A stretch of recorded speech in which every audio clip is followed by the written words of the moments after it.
out for maybe the first 7 years, first 8 years. I did all right, but I wasn't making money. I was surviving, working hard, paying staff, not paying myself. I'm thinking, what's gone wrong? How's this meant to work? I'm sure everyone here knows how it goes. It's a small business. You get a customer, you think I'm rich. You lose a customer tomorrow, you think, damn, I'm bankrupt. Wow, how's it gone so wrong? Of course, neither of those two things are true, right? It's just another customer, and you need a lot more of them. And one's not going to sink you or make you.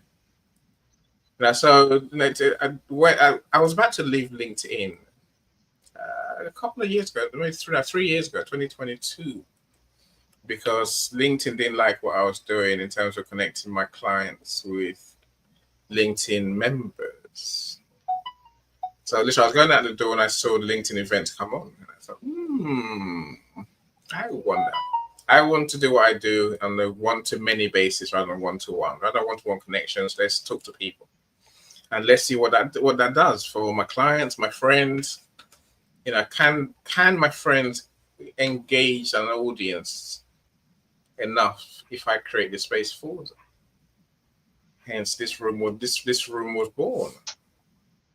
And I'm glad to say it's worked a dream, right? But also, of course, my big learning in business is this: business success, business growth. What we do, what we achieve, is 98% what we think and how we feel, and 2% of our technical skills.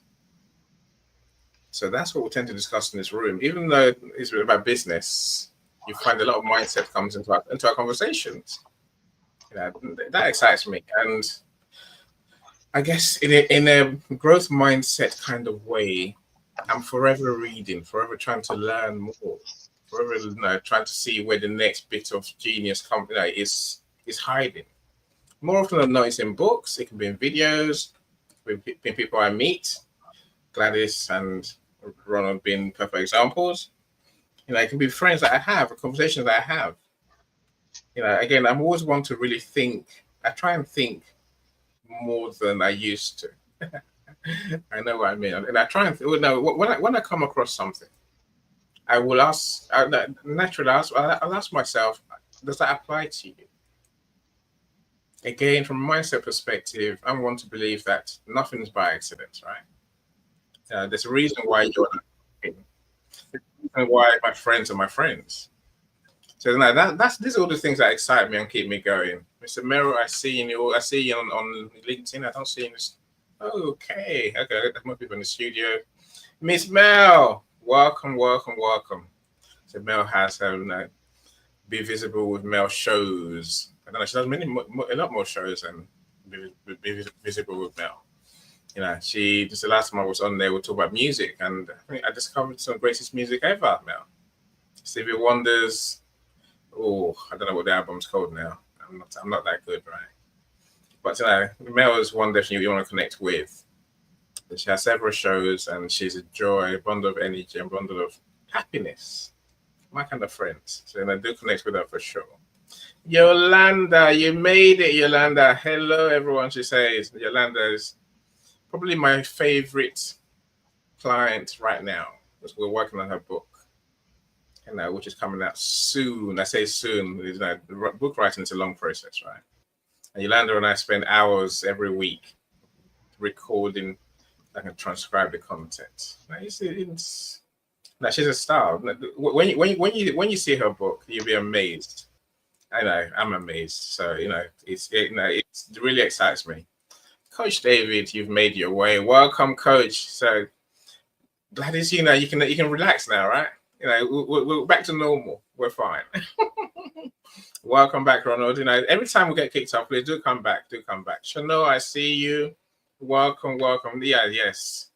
Thank you for reminding me, Mel. Vintage songs in the Key of Life by Stevie Wonder. Again, you find that many of the songs that we know come from that album, but they've been done by other people, which is an amazing thing. You have the legend Merrill Cass here. Again, Merrill is a networker supreme. He knows more events than any of us put together. He does all of them. And he'll invite you if you are happy to receive links to events. Just connect with him and you'll be on his well in his inbox, and then from there, there's many wonderful shows going on, not just mine, of course.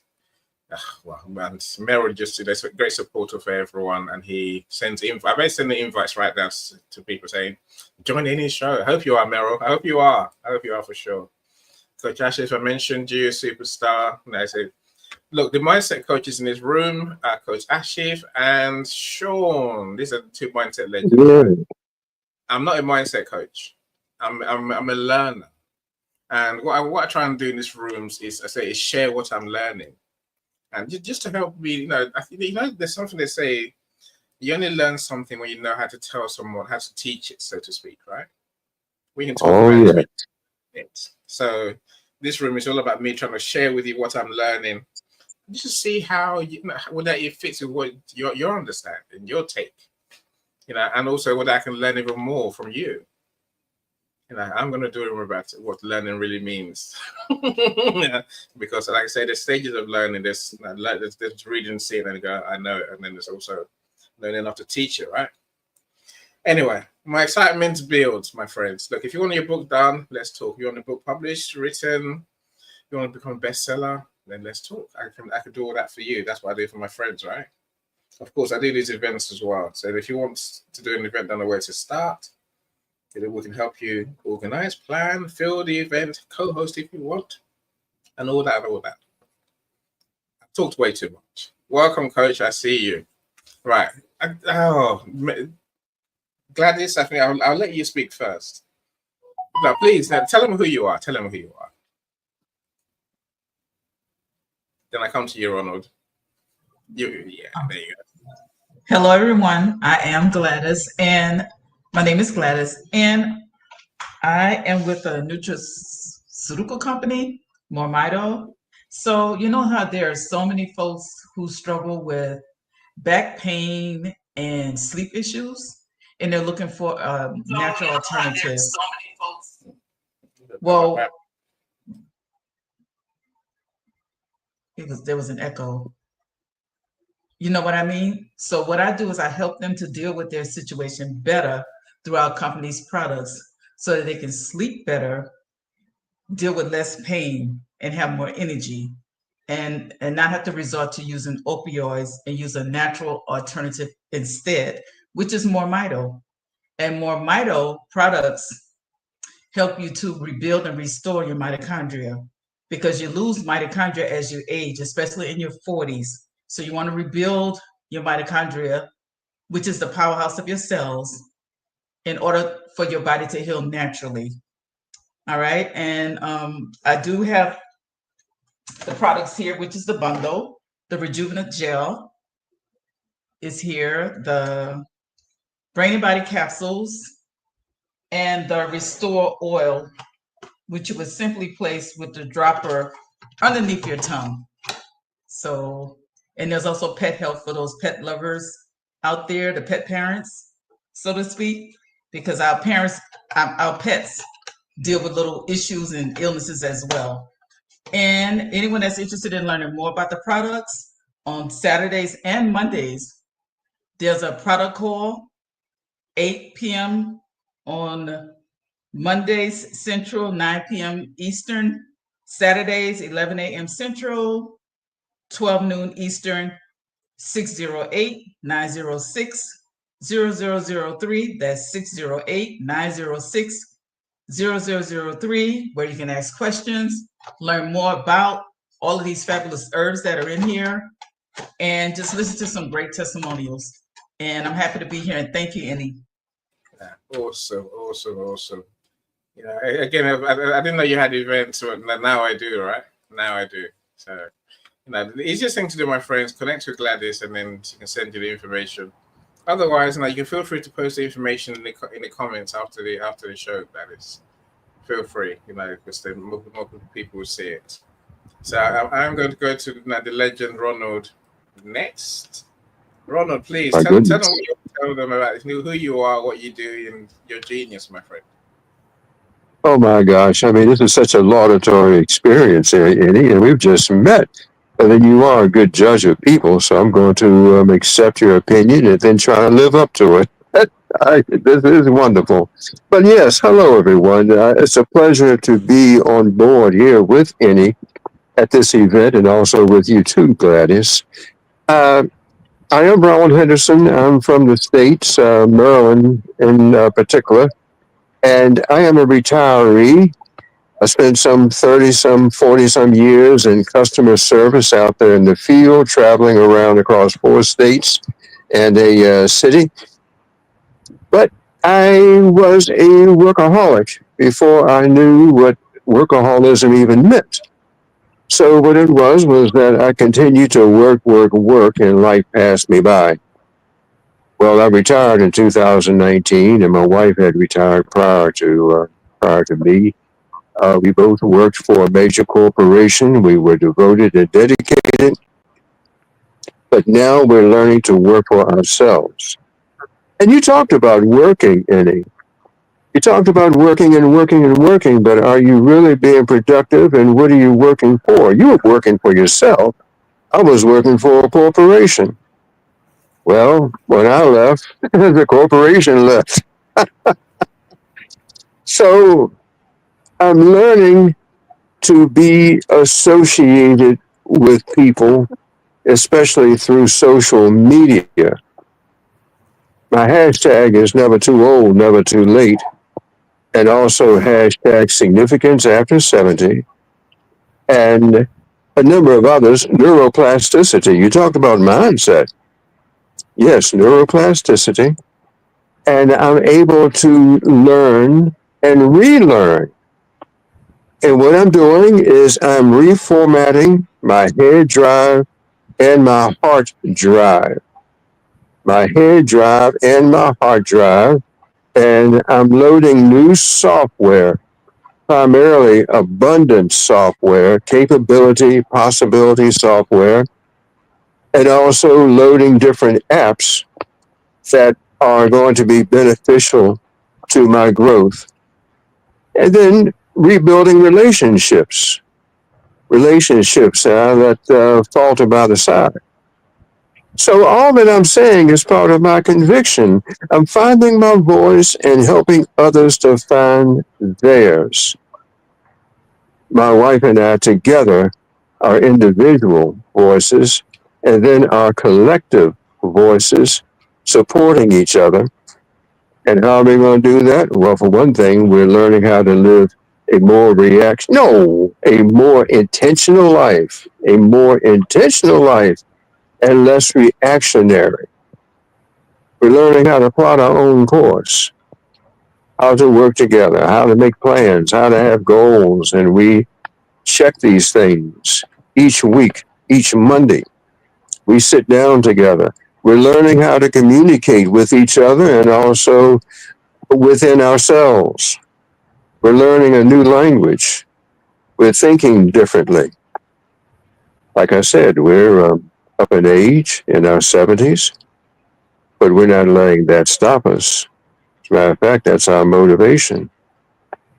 There's only so much lead in the pencil. So we're being very, very specific about what it is we want to do, where we want to go, and who we don't want to go with. Are you following me so far?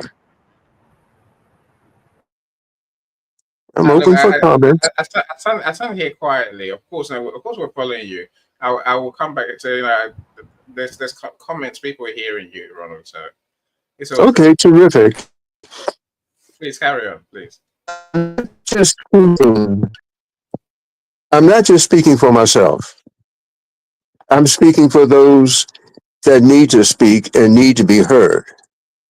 I mean, my circle involves people of my age and also in my situation, or maybe yet to be in my situation. People that when I ask them, what are you going to do when you retire? Who will you be? And then they say, I never thought of that. Oh, why'd you have to ask me that? I don't want to think about who I'm going to be when I retire. Well, I know some guys who've retired, and one of them is taking drugs and going to a therapist because he has no idea what it's like to live without his job that defined him. this is an experience I'm going through. But then we talked about this earlier, Annie. It's not just retirees, it's people who've been displaced because of upheavals in the job market, especially here in the States. There's been a great deal of changes here. I'm learning to have hope and faith, and I'm learning to utilize and appreciate the skills my wife has to offer. And we're working together as a team, as two individuals learning about each other, learning about ourselves, working together. And we're helping others to find their voice as well. Awesome, awesome, Ronald. Again, there's many things. When I say, I would like Ronald to come and share his experience with us. You've only got a fraction of Ronald's genius in all of this. So this man is an AI whisperer. I mean that sincerely. You might wonder, what's that mean? You have to get to meet him to know what that means, right? And I think I think this thing about it's never too late. That's what I take from Ronald. We're never too old. We're never too old, right? And many Oh, of we're us are never by too old. the time we're 30. By the time we're 40, we're like, oh, it's too late for me to be anything, to do anything. It's not true. It's not true at all. Oh, no. No, it's never too late, Eddie. We've discussed that. And I also mentioned to you, too, that my wife and I are going to, we're in the beginning throes of starting two podcasts. I mentioned that to you. There are two podcasts. The one of them is Never Too Old, Never Too Late, and the other one is The Ancient Paths to Abundance.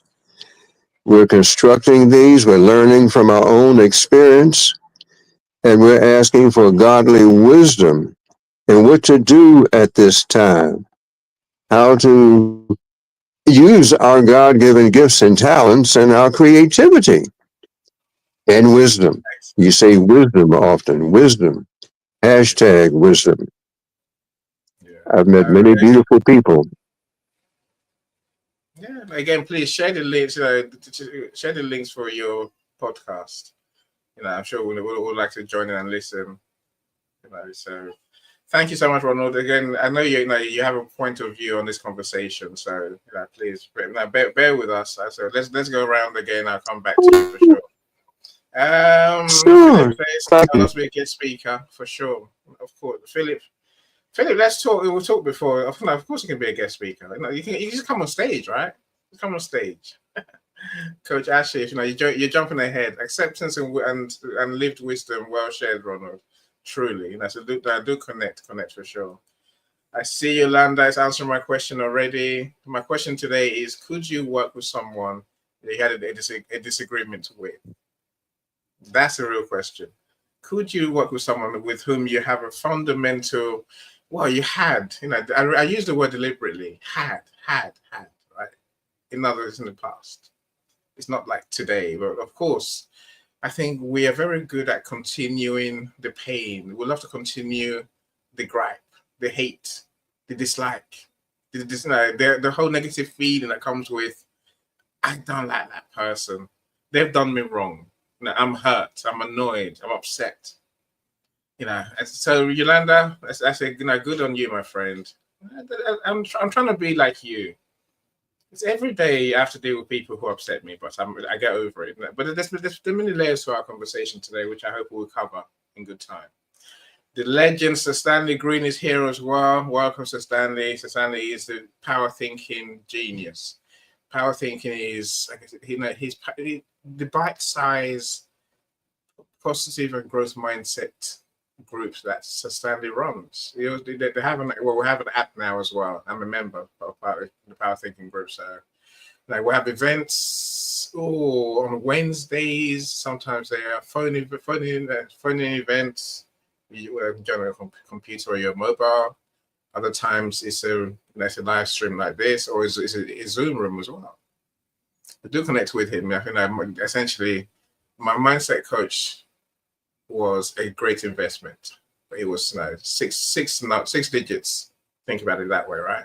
The Stanley's mindset service, we're talking what, $20, $15, a month. If you take the full package, I'm saying, so it's more than affordable and it's learning that will change your life. I assure you. Anyway, welcome to Stanley. Today's Wednesday, so I don't know what time is it? 9 p.m. I think Eastern. It's when 9:30 is when our Power Thinking event tonight is. But tonight, don't listen to me. Connect with people to know who they really are, right? The link is in the comments, Michael. I'll send it to you if you want. I think Sean just sent it to Philip. I can see in the comments. It's there.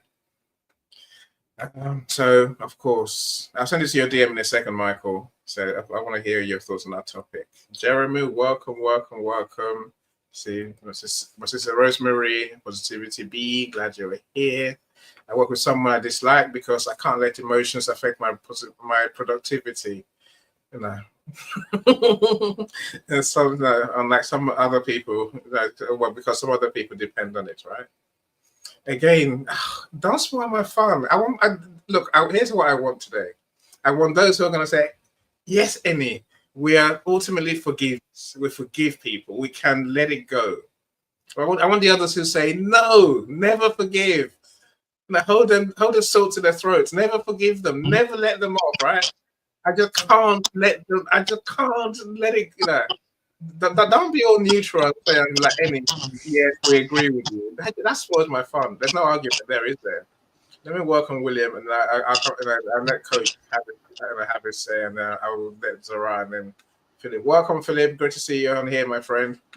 I've seen you on my stage recently on this lives. Jeremy, welcome. Who I miss? Yes, 9:30 Eastern time. Mr. Sunday says for Power Thinking.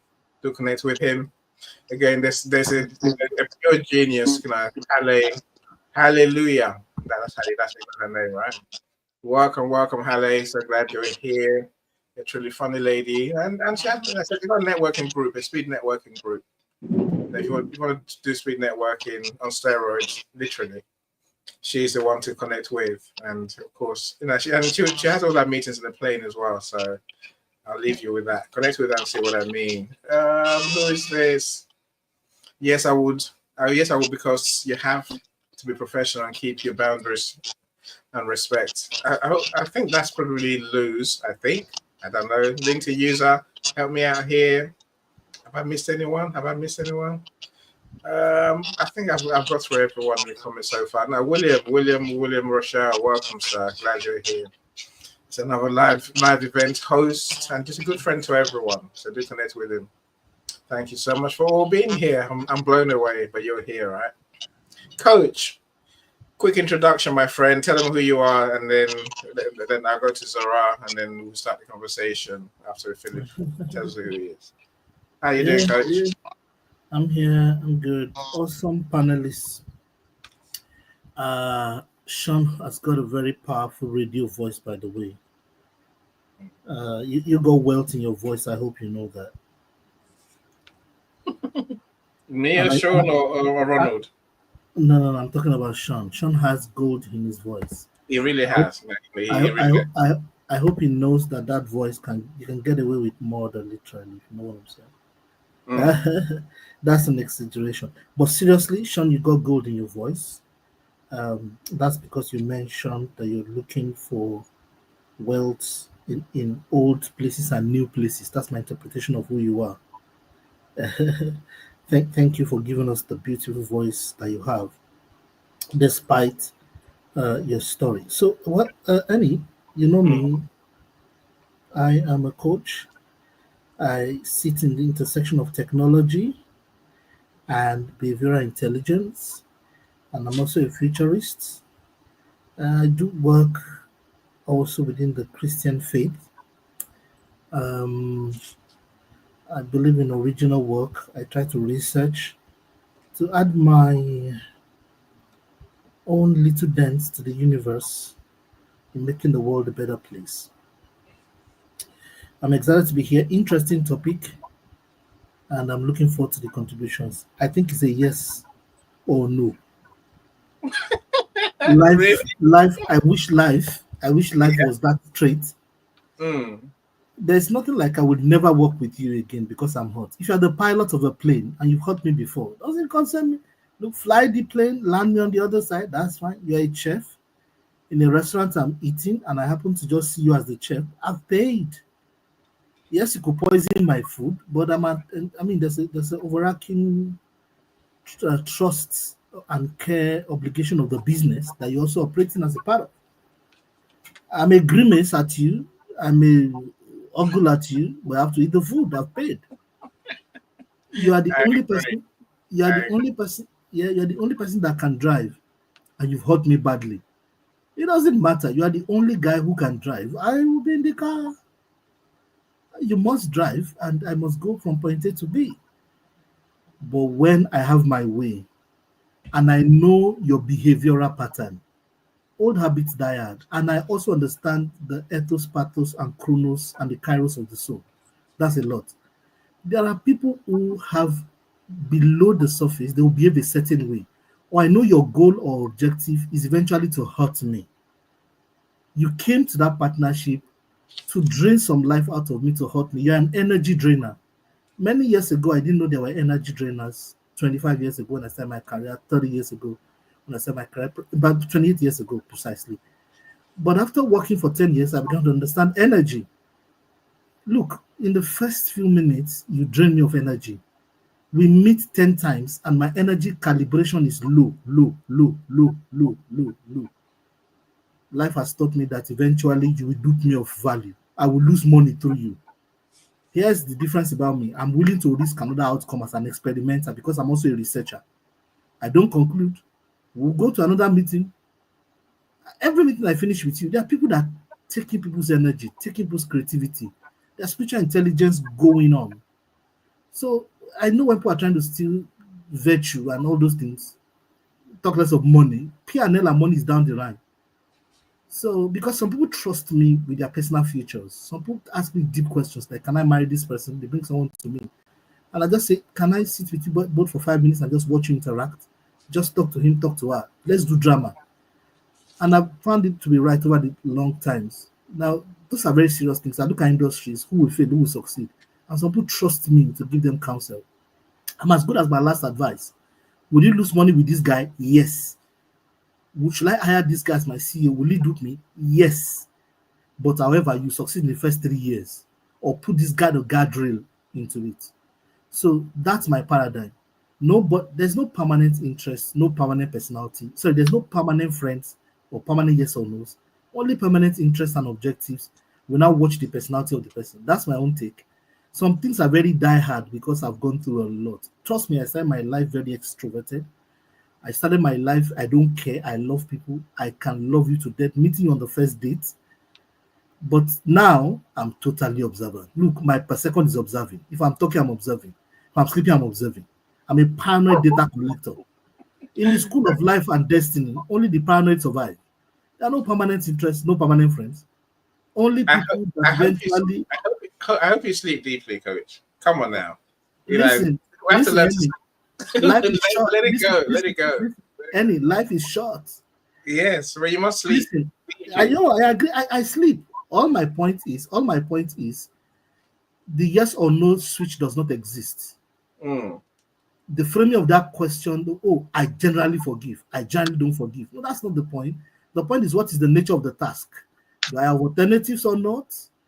The other mm. part of it is that, but I won't harbor bitterness to the point that it now begins to affect me. No, no, no, no, no, no. Because Why it's not? a lesson. No, no, it's a No, lesson for me. It's a lecture. You just that lectured me on how not to do it. So see that's part of the I've conversation. forgiven. Yeah, Yeah. so I've forgiven the person. I'm not bitter, but I will not put my money on the table because I am aware you will drink. You are drunk. The person is a All right. drunkard. Okay. All right. Okay. All right. Like, we'll come to the fine details. I think that there's more to it, Coach. I hear what you're saying. You know, it depends. My son said it depends. It depends. I'm saying, yeah, it depends to a degree, but deep down, there's bigger issues, Coach. I think I want, for example, just give you an example that I want to go to Zara. You know, we are too easily upset. Stop there. We are too easily we're too easy to upset. Why? It does us no good, Coach. It does us no good to be. Don't be offendable. And I read a book at one time, act as if nothing bothers you, and I live by that book. You do what you like. I will just carry on living my happy day, whatever. No, and it would, see, half the time people that who we're upset with don't even know we're upset with them. And I could carry on, coach, and say we love to get annoyed by the petty things in life. This is No, what I want to start today. and let's agree from the word go. On this Go. point, is a 100%. Don't let's bother about points we both agree on. I totally 150% agree with you on this. Look, I will not harbor bitterness against anybody, but I have learned. I will also not throw away the lessons I have learned from interacting with you. Look, I will not allow you. An investor. Coach. Look. While I say I'm easy, I am also learning a lesson in life. That's why I brought you lot together to help me learn that lesson, and those in the audience too, right? Look, all I'll say to you, coach, is this, and everyone, think of Nelson Mandela. If he can forgive, coach, we are just being dumb. We can learn a lesson. Right. We'll unpick the story before we go, coach. Let me go to Zara. Hold on. Let me go to Zara. Coach. Okay. Hold it. There's enough time for us to talk. I promise you. Okay. Zara, please tell us what you want to tell us about you, my friend. We can learn a lesson, Annie. You said it beautifully. Throughout our life, we were like, no, don't do this. No, don't do that. Don't touch this. But today we are not saying no, right? We're saying, because we're saying yes, but no. This is something like denial, being stubborn. And if you're stubborn, you have no solutions for anybody, Annie. Yeah. And whoever is stubborn, remember this, the flexible person always find a way, but the stubborns get stuck. In this world, all the problems, they go for a research, you will find it. The people who get murdered, 98% were found stubborn.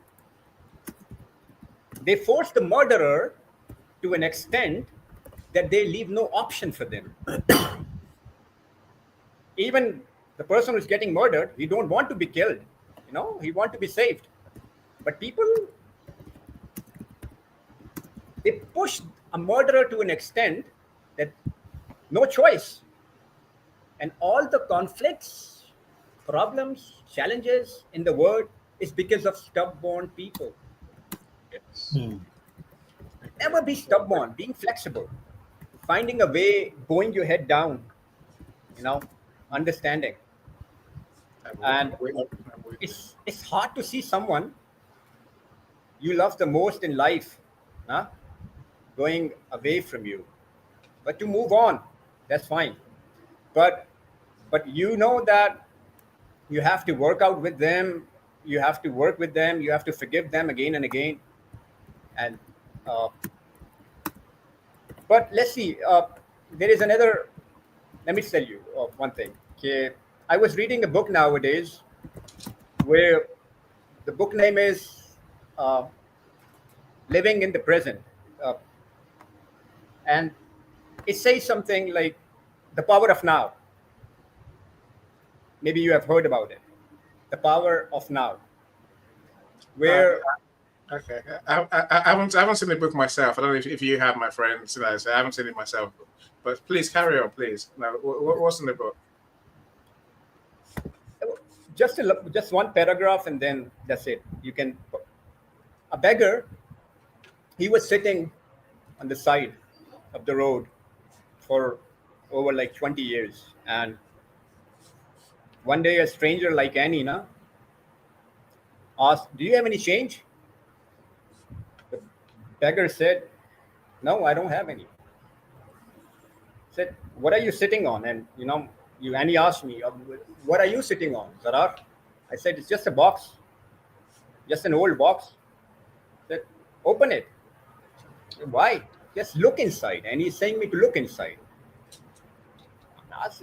Now it's my box. I know there is nothing in there. But and you are forcing me to open it. When I opened it, I found some gold. So, Annie is the stranger who has nothing to give you, but is telling you to look inside, who's telling you uh, to forgive. But to forgive who? Any the people we love the most, or just some business partners you meet in the way, or the people you already know.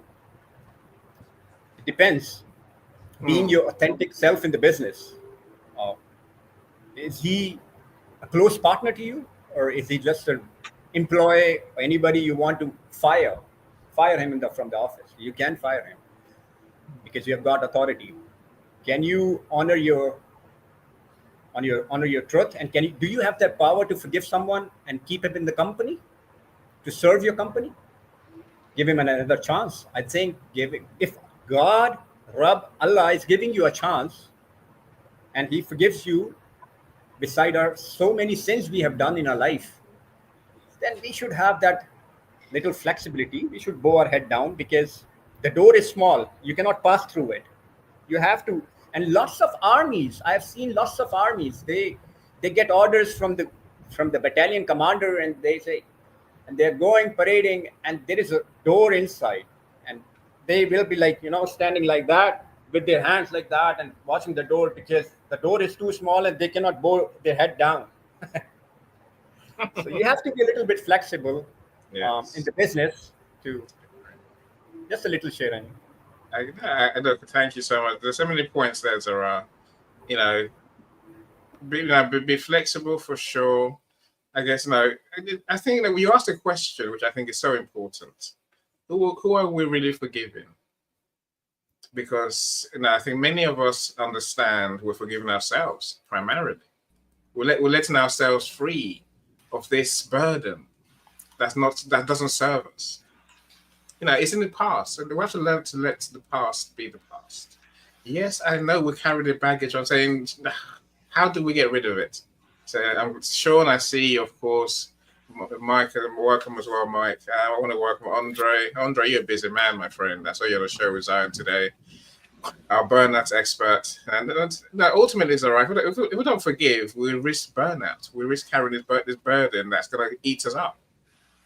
Stress and the pain, the hurt. But a lot of people love to live with that pain. They love to live with the I've been so traumatized. I've been wronged. Life is so unfair to me. And no, we don't want to be those people. Surely, I'm sure we don't. Philip, let's talk to you, my friend. Let's hear your take. How are you? It's been a minute. I mean that sincerely. Yeah, well, what I've been doing is been working on myself and been trying to write down and understand what I want to do with my warrior to love because I realize that, hey, you know what? I can sit here and I appreciate the opportunity to speak on your platform and being able to touch or communicate with people all over the world. Without this technology, we would be ignorant to the conversations that you have on here. And what I've been doing lately is just trying to calm that warrior and not fight everything that came in front of me. I uh I joke around. I said, well, in the military, we know how to fight and fornicate. And those are great and wonderful things in themselves if you're in that environment. Um, the mindset doesn't work in the civilian world because the civilian world is a mixture of everybody, and realizing there's a lot of disconnect and misunderstanding because you're indoctrinated into it, but they give you nothing on the back end. I'm at the back end this time. And there's a lot of things we never talk about. Now it's about taking the same skills that I learned in the military and utilizing it for my local community. And I think with me doing what I do and being showing that people, hey, you can get out there Get off the couch. Don't just think about doing something. Go out and put your name to it. And the hardest part is showing up. Because once you're there, you understand why. But I think there's a lot that veterans have to offer to their local communities that we don't understand. We did it in other countries. We need to do it here. And I think with the communication and understanding of everybody, hey, life is good. Would spent my whole youth preparing for the worst, and now I get to in retirement live for love and realizing why I work so hard is each one of the civilians could go about their life freely. And I thank you for this opportunity. I think, hey, let's all have this conversation, share, broaden someone's knowledge, because I don't know what you know and you don't know what I know, but together, there's nothing we can't accomplish together if we love and understand ourselves. And I have a little slogan called "Everything starts with you," because it does, and it's only you can change your mindset into the right productive way of getting things done. But hey, I greatly appreciate it. Thank you for this time. I love sitting back and just listening to the different people talk. Thank you, Andy. Thank you. I'm glad you're here, Philip. Of course, if you want to interject, then feel free. Whether you want to raise your hand or just say what you want to say, then we'll give you the mic, of course. We lost Ronald. Where am I going? I think I'm going to come. And just Yeah, 30 seconds. I must acknowledge Zara, Philip. Thank you for those things you said. Actually, those who are not flexible will die earlier. There's research to back this up. And at the end of the day, ultimately, we live in an imperfect world. And thank you, Philip, for that. Some things, we need more kindness and more love in our world, actually. I So I agree. just want to add all of that to the conversation. But please go on. I'm following and I'm enjoying. I agree 100%, Coach. The important words you say, I see Festus's comment. Disagreeing with someone doesn't mean that the person you disagree with is not useful or can't create better ideas. For me, to say yes. Now, Festus, look, of course, we can forgive, but I think there's something about deep, genuinely letting go, letting it off out. That way, we're not carrying it around. Many of us carry this thing around. I don't know whether it's partly. No, some say some like to play victim, but I think for many others, Yeah, so they're having some errors. It doesn't give the specifics. right, but also I think there's also this need for us to be. I think we want to feel superior to others. We want to feel better than others. You wrong me, you wrong people like me. Is what we're really saying. So you should feel guilty. You should feel bad, and forever, you're damned. You're not. We can't be the ones to go making others feel bad ourselves, and that's just odd, right? I think that's so odd. But let's carry on. I love all your shares so far. I really do. When I planned this conversation, I didn't know where it was going to go. I thought, okay, I know what I think I want to say. I want to get to the point of let's learn to forgive. But having all you on stage makes it a much better conversation than listening to me waffle on, right? Mr. Calm, talk to us. Talk to us. What's your take on the topic, my friend? Oh, good afternoon, ladies and gentlemen. And I certainly appreciate being here, and I certainly appreciate Annie for bringing up this conversation. And he definitely knows where I am with respect to um people, forgiving people, or not even forgiving people, working with people who uh, really annoy you, and certainly come up, give you a hard time living your life because of What? what they have Oh, introduced into themselves. Right, living your life. Um,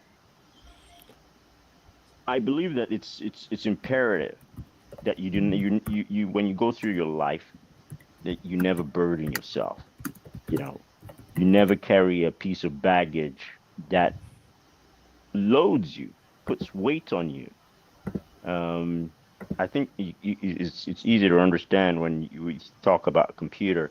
The computer gets a virus, you try and get rid of that virus as quickly as possible because you don't want it to mess up the computer and and how it operates and everything. Because that's eventually what's going to happen, and that's what carrying a burden is like.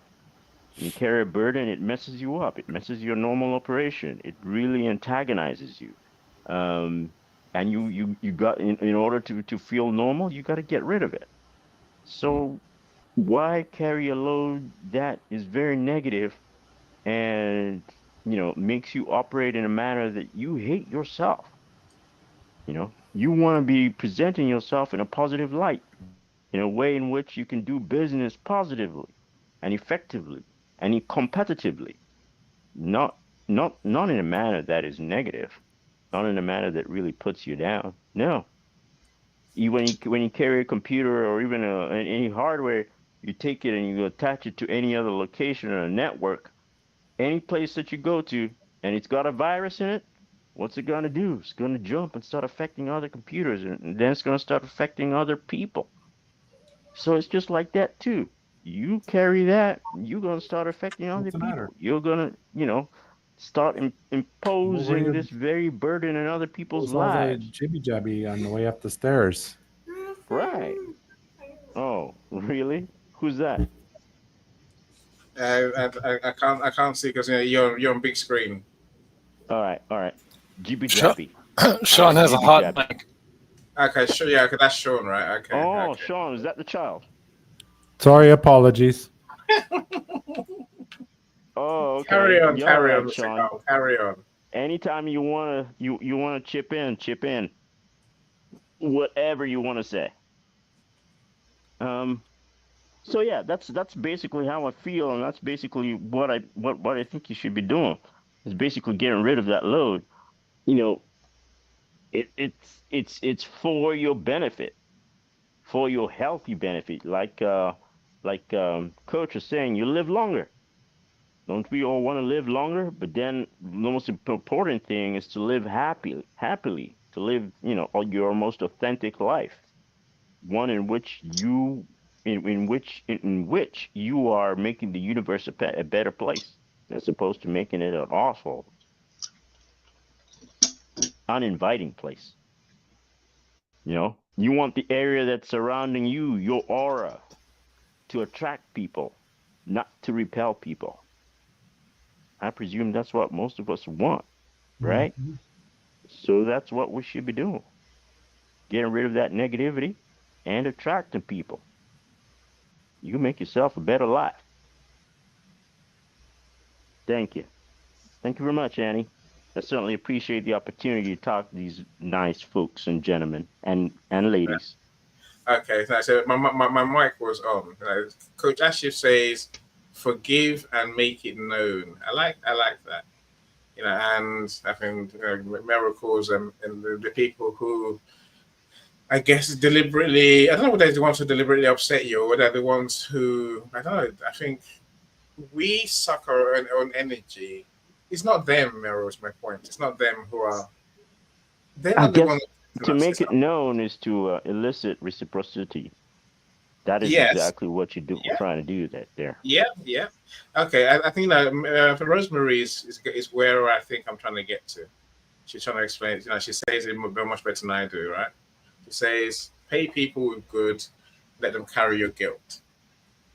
In other words, we don't find it easy to let them to leave, just leave it and truly leave it.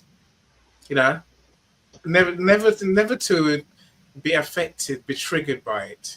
Think of how people live, Michael. We're triggered by everything, and it doesn't help us. This is my point. It doesn't help us. And but there's a deep level of letting go that I think I'm trying to get us to really understand. It's not a shallow. Yeah, Okay, I forgive you. You know, it's a deep. Can I I just agree with you there. I love you. I like love that. you. I love you back. I love you even more for your dumbness, for your terrible behavior, type of mentality. can I Go say on, something? Michael. Go on, coach. Okay, so people have their stories and what they've been through. The truth is, when I meet anyone, I'm first of all checking out also where they've been. And honestly, I empathize with those who say yes and those who say no because I'm placing that beside my own experience. And I can work with both. Look, I can suspend all of my judgments and still give you the best experience possible. But when it comes to risk management, or we have to protect someone else, and the duty of care is on me, because I know it's a behavioral flaw, I will work out ways. Somebody is a late comer. I will make a plan B to get a janitor to help us open the door. I will not keep the key with the person. That's me not carrying out unforgiveness. That's me providing fail safe. Those are the kind of things I'm talking about. There's a difference between whether I'm still bitter that I lost a business deal because you came late the other time. No, no, no. Incident is gone. I can't do anything about it. I will even help you get better, recommend courses. Number two is that doesn't mean that you are superior or I'm inferior. You have that flaw, I have mine. But for all of us and for the future, you should be a better person. But if you say you don't even want my help, that's fine. But next time, I will get someone to help us keep the key or make a plan B. If money is involved, another relationship that can hurt me. Look, I was going to give some examples. I have been through 25 years to build a relationship. I called in a group of friends and they messed it up. So are you saying that I should bring them to the next relationship for their safety? I mean, you bring a python as a domestic pest. It has a nature. I love the python, so it should be in the jungle. The duty of care. So it's not about unforgiveness or you are bitter. Somebody says when you shouted when somebody comes with a python. No, no, no, no. I understand you are traumatized, but let's keep it in the zoo. I understand you love it. So let us keep it where it cannot harm anyone. Those are the kind of deeper conversations we should be having. And for risk management is the only thing you see me very strong about. Let's protect everyone from what can potentially hurt us again or create that trauma. People have been traumatized. Philip, people are traumatized and things open that trauma up. We should protect them from going back to that zone and continue the healing journey and keep society safe. Those are the kind of conversations you see me. And my voice and the tone of my voice does not mean I'm saying whoever feels the other way about me is lower in intelligence or I don't agree. I'm just saying that I've seen a few things and I'm passionate about what I'm saying. And people mistake passion, for example, for inferiority or superiority complex. No, no, no, no, no, no. Look, I have a lot of joy. And if you know the list of people that can't believe when I show up at their ceremonies or parties because they expect me to be the last person they'll see, I'll say hug you. But the truth is that when it's going, look, this person drinks a lot. Why should we hand him the car keys? Hmm. We should let him have a call and get another driver. And then we begin to help him to say, when you're going to drive, let's all get better. Let's do safety. That's the other angle I'm coming from. Not Yeah, that you yeah, keep yeah. maintaining your rights or you're inflexible. No, no, or any of those things. Not at all. Cool, Yeah. cool. Okay, again, I hear what you're saying, and like, we're human, right? And no one's better than anyone else here. I'm certainly not. I do have the ability to dislike, but I'm trying to grow. I'm trying to, like I said, be less offendable, be less upset, be less annoyed, because like you said, as Michael said, we choose. I think we choose to be upset. We choose to react. We choose how we feel. And of course we choose to deliberately upset other people as well. This is everyone has to live with a heart of giving to the world, doing good, rather than what can we take for ourselves. Maybe that's a separate conversation, but that's the extension of this conversation, right? Whether you go backwards or forwards. It's No, all. there's It's also one additional all thing. There's also please. one additional thing. Everybody should be, the ultimate thing is you should know how to control yourself. You Yes, should let's not know say what let's your not say, emotional let's not status say is. should. Let's say ought to. It's Otherwise, Yeah, emotional yeah, intelligence. we say let's just say should. it's mandatory. Don't shit on me, man. Yeah. Sure, and I got you. You're Then fine. My friend. maybe I shall let you know that No, you shall have ought control of to. No, yourself. you could. No, no, you could. It's good. It's not good enough. You know, maybe you want to think about all of that, Michael. I hear what you're saying. I hear you. I hear you. How Welcome, about Yeah. Richard. how Welcome, about Richard. let's start with me. Yes, let's go. Let's yes. You know, it's a bit. That's see. I try and say stuff, and people just say more beautifully than I do. Mike, that's what I was trying to say. You know, going forward or Mike, backwards that's a of this true leader, really. setting experience. It's about us. It's not. You know, again, see, Mike, I'm sure you know. People are thinking is you know, is that person upset me, whereas it's us. That's we're Eni, we're often upset by something in the other that is actually a reflection in us.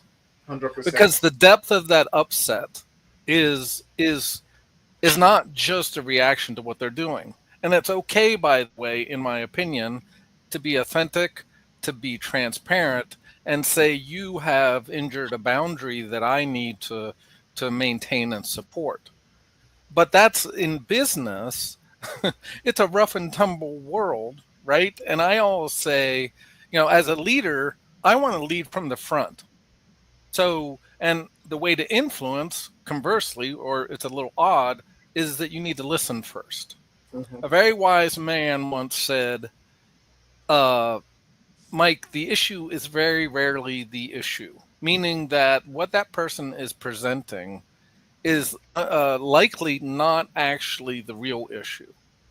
Now, you may or may not be able to do that if you're working with them over time. Hopefully, you can figure out maybe offline. I often say if the temperature gets too hot, I say, let's take that offline. If it's a meeting where a decision has to be made relatively quickly, then you say, well, let's focus on the solution and let's work towards let's find what we're in agreement on first, and then and then work towards a solution that we can both agree on, that's mutually agreeable to us. And that's how you get stuff done in business. But I think often when we're coming into a discussion or a meeting with preconceived notions, either of that person or the situation, or even sometimes the problem definition, that we need to back off and say, what are we talking about here? Let's be clear on definitions.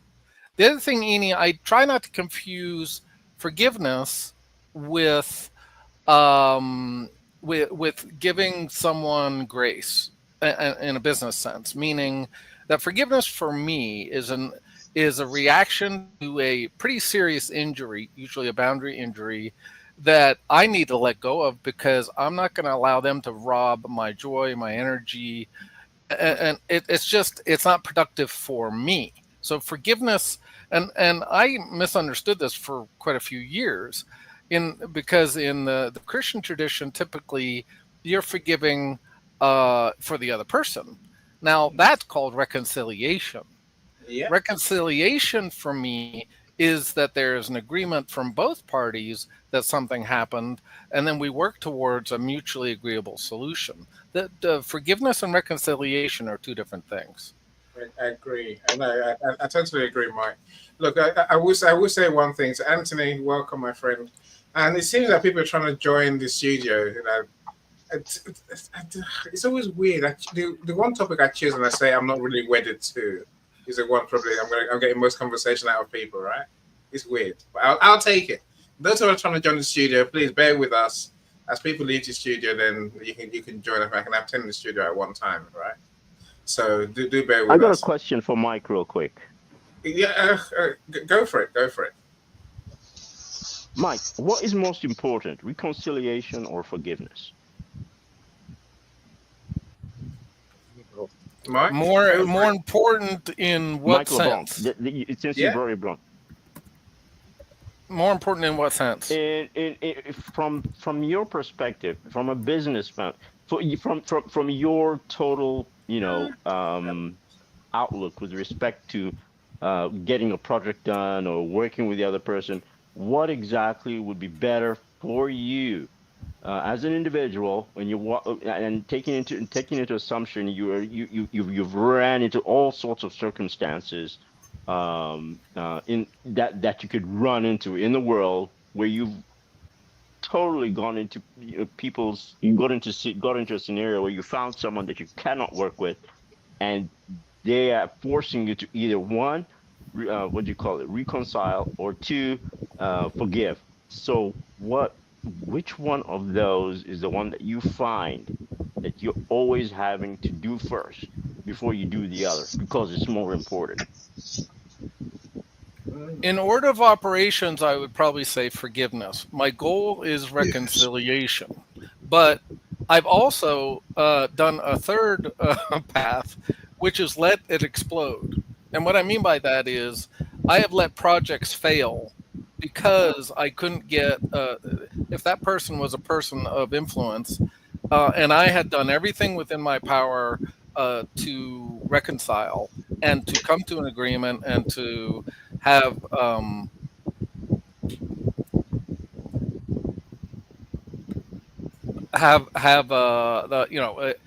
meeting of the minds that then at points I will say, okay, I'm going to concede to whatever your path is, and when that path fails, then I say, okay, let let's regroup and come to a solution that works. Mm. I've done that on occasion, but for me, just mentally, I have to forgive because I need to figure out a way. And sometimes also there's a little bit of a middle ground where I'm going to say, okay, we're going to do this in stepped approach. And by the way, in case you're wondering, I've had to do this a lot because in cybersecurity, often I don't necessarily get the buy-in that I'm looking for. So I've had to do this quite a bit. And the other thing I do is I reframe it in I think I can't remember who was saying this. I think it was Coach. That you reframe it in a sort of a third party way, which was risk. I frame things in risk management because that's something the business can understand. Hopefully, that person can understand if they're a business stakeholder. So I've often framed it and sort of remove the personalities and frame it in a risk way to remove some of ego or personality. Mm. Yeah. So you Thank basically Can I, applied risk hold on, management hold in there. on, hold Go on. ahead, Coach. please, just a minute, Emmy. Mike, no wonder every statement you've been saying, you literally are. I mean, we share the cyber realm of thinking. I just want to say thank you so much for some of the things you're saying, and I owe you a very deep, chilled, cold. I don't know what you drink at a standard mortuary atmospheric temperature and pressure. You hit it. There are four solutions. There are four solutions based on the model of forgive and reconcile. Number one is forgive and reconcile. That's the best outcome so that we can all work together. But there are times you got to let it explode. So there are two intermediate states. The first one is forgive but not reconcile. It means I won't do business with you. But however, I'm not bitter because I need to live a good life and function. The other one is reconcile and not forgive. Yeah, we have to work together because we share the same HOD. Mike is our chief is our CISO, and I have to work with you. But I don't like you, don't like the way you behave, but I must work with you. Also possible. And the fourth one is let it explode. Now, when it explodes, we can start afresh. The truth is, the five contexts are allowed in business and life. Flexibility, Zara, thank you for that genius, is that you let things run and the wisdom to know as a leader which one to select. The last bit of point I would also like to make is that business and life are two different things. Oh, And coach, are they? Are they, coach? yes, they Really? are. They are. They are. Please, Okay. just a minute. 30 Okay. seconds. Yes, they are. And and that layer affects how it colors the money and the business colors these decisions. Some of us will insist on some things and not take a middle ground because it's your family member and it's not business, because you're going to live with this person for life. So you will insist at times. At other times, you don't really care because you go away in the evening. What is the bigger point? The bigger point is we must become less irritable so that we have ability to take better decisions. We must work on ourselves deliberately before the crisis moments so that we are still sane, we are still normal, so that we are not irritable and emotional, so that we can't take good decisions sufficiently Okay. because we are bitter or angry. That's the bigger point for me. Okay. Listen, Coach, I may argue with you, and this is crumbs to Anthony and to Sean, because you two haven't spoken yet. I think, the way we behave in business is a reflection of our personal lives. I say that because for me, I remember when I used to be upset about everything. Oh, my dog's barking at night. That's terrible. It's a dog. What do dogs do? They bark, right? Get over it, Annie. There's plates in the sink that's not washed up. Talk about Mm. little things, man. Why don't I? I'm saying, and then in business, you're easily upset, but oh, you're late. I'm saying this. We need this issue. The way we are. Old habits die hard, and how Yeah, you but do one thing is how you right. do all. I agree. And any Oh, let me just clarify. I agree again with you. All I'm saying is that some persons classify money and business because you won't live they, with the they, no, consequence, because there's they a should termination period. But they with should your leave family it. member, They should let it go, Coach. No, but I'm however, being what's the bigger point, Any? We must become less irritable. That's the point we both agree yes. on. I That's the agree. point I we agree. I must, agree. whether at home or at business, we must Right. become less irritable. I That's the bigger one. I think we can look at it entirely differently. I think Coach actually gets where I'm coming from. He said the wrong people teach us the right lessons in life. Coach, that is genius, right? And that's the truth. So what does that mean, Coach? Here's what I'm trying to get across. Meryl, you get it as well, my friend. The Power of Now, he says. A guide to know. It's a book, right? I think Mike mentioned it as well in the comments earlier. Correct me if I'm wrong. I guess the point of this book is essentially Coach. You came at it in a roundabout way. You said, right, we can choose to just get on. I'm saying, let's choose to make each moment one where we have more love in our heart than remembering anything of the past. The power of now, right? Living in now. That means show goodness, show love, and you get this. You likely get the same back. Even if this person has wronged you so much, let it go. Proper, let it go. It's not even that. It's a reconciliation and forgiveness. That's not. I think that's too. It's too much burden on me. I'm not going to think about it. I'm just not even going to consider. It's what's done is done. That's yesterday. Today's a different day. I do this every day with many people, many clients. I'm not saying it's easy. Like our clients who owe me money, I still talk to them the same way I'll talk to them yesterday, today. I'm saying, yes, you owe me money, but I'm not suddenly going to dislike you or cast judgment on you because you've done something I don't like. I'm saying, I'd rather we approach the world with true, genuine, good intentions, and the world normally pays you back, Coach. Let me go to Sean, because I think Sean has waited patiently, but I know Sean's probably got some steps for us to work with. Sean, do you have some solutions for us? If you do, I may suggest let's let Anthony have his say. Then we'll come to you. Essentially, you can bring it all together for us. I just have a simple, quick story. Go for it, and Marcel. then Go I'm for happy it. to let Anthony have the mic.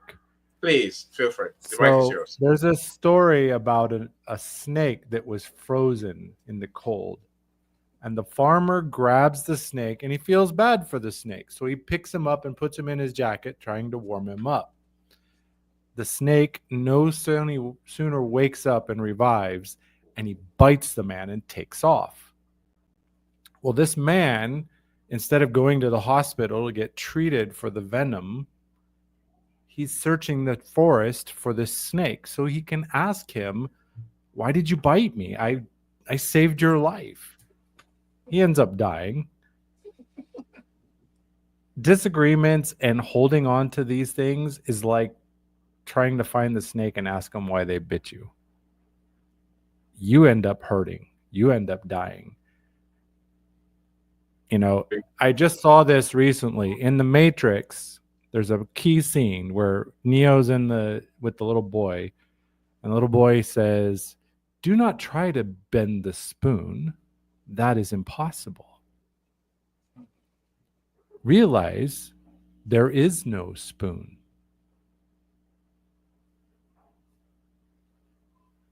And I'll pass the mic to Anthony at that point. I'm laughing. That's deep, right? That is deep. No, thank you so much, Sean. So Anthony, I will come to you. Joni, I see you as well. Look, I agree with you entirely. I think again, some people in the comments are agreeing. The Fester says disagreement is primarily a product of biases. There is no spoon.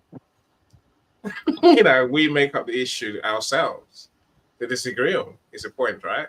We make up the thing to upset us.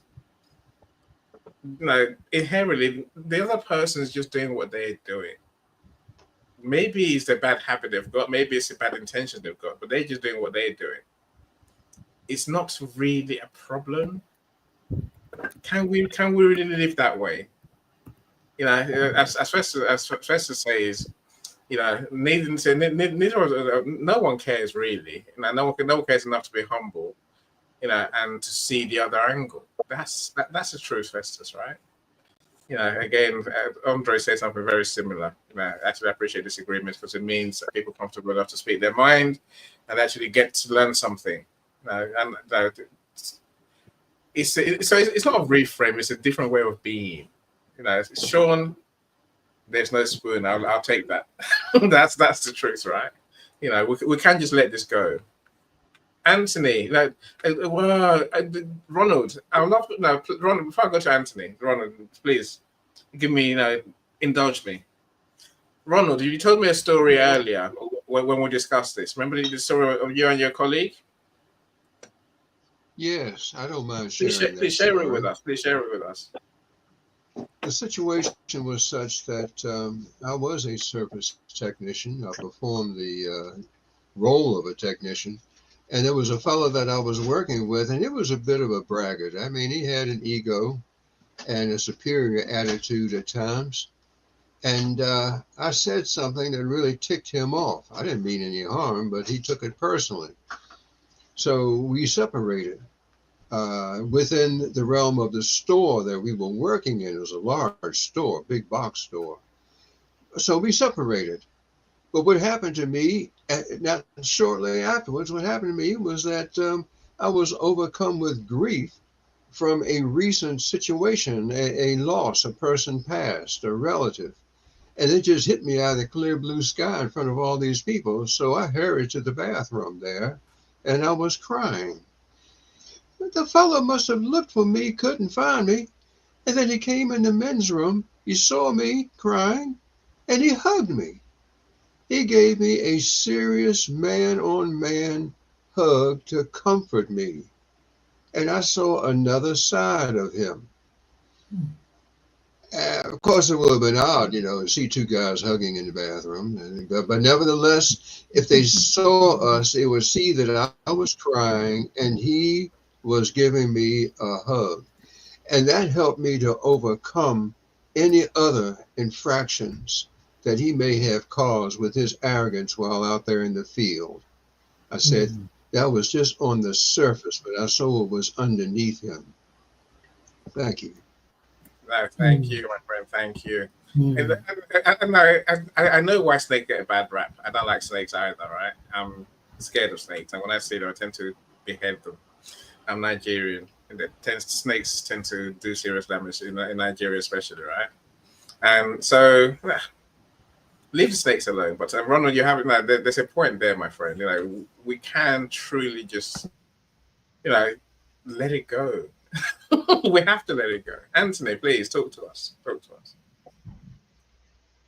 I feel like there's definitely another perspective that I'm not as naturally familiar with, but I've been thinking about, and it's the idea that some people see things just completely differently. And so for us, a lot of times we're explaining it in ways where it's like, okay, something's already happened.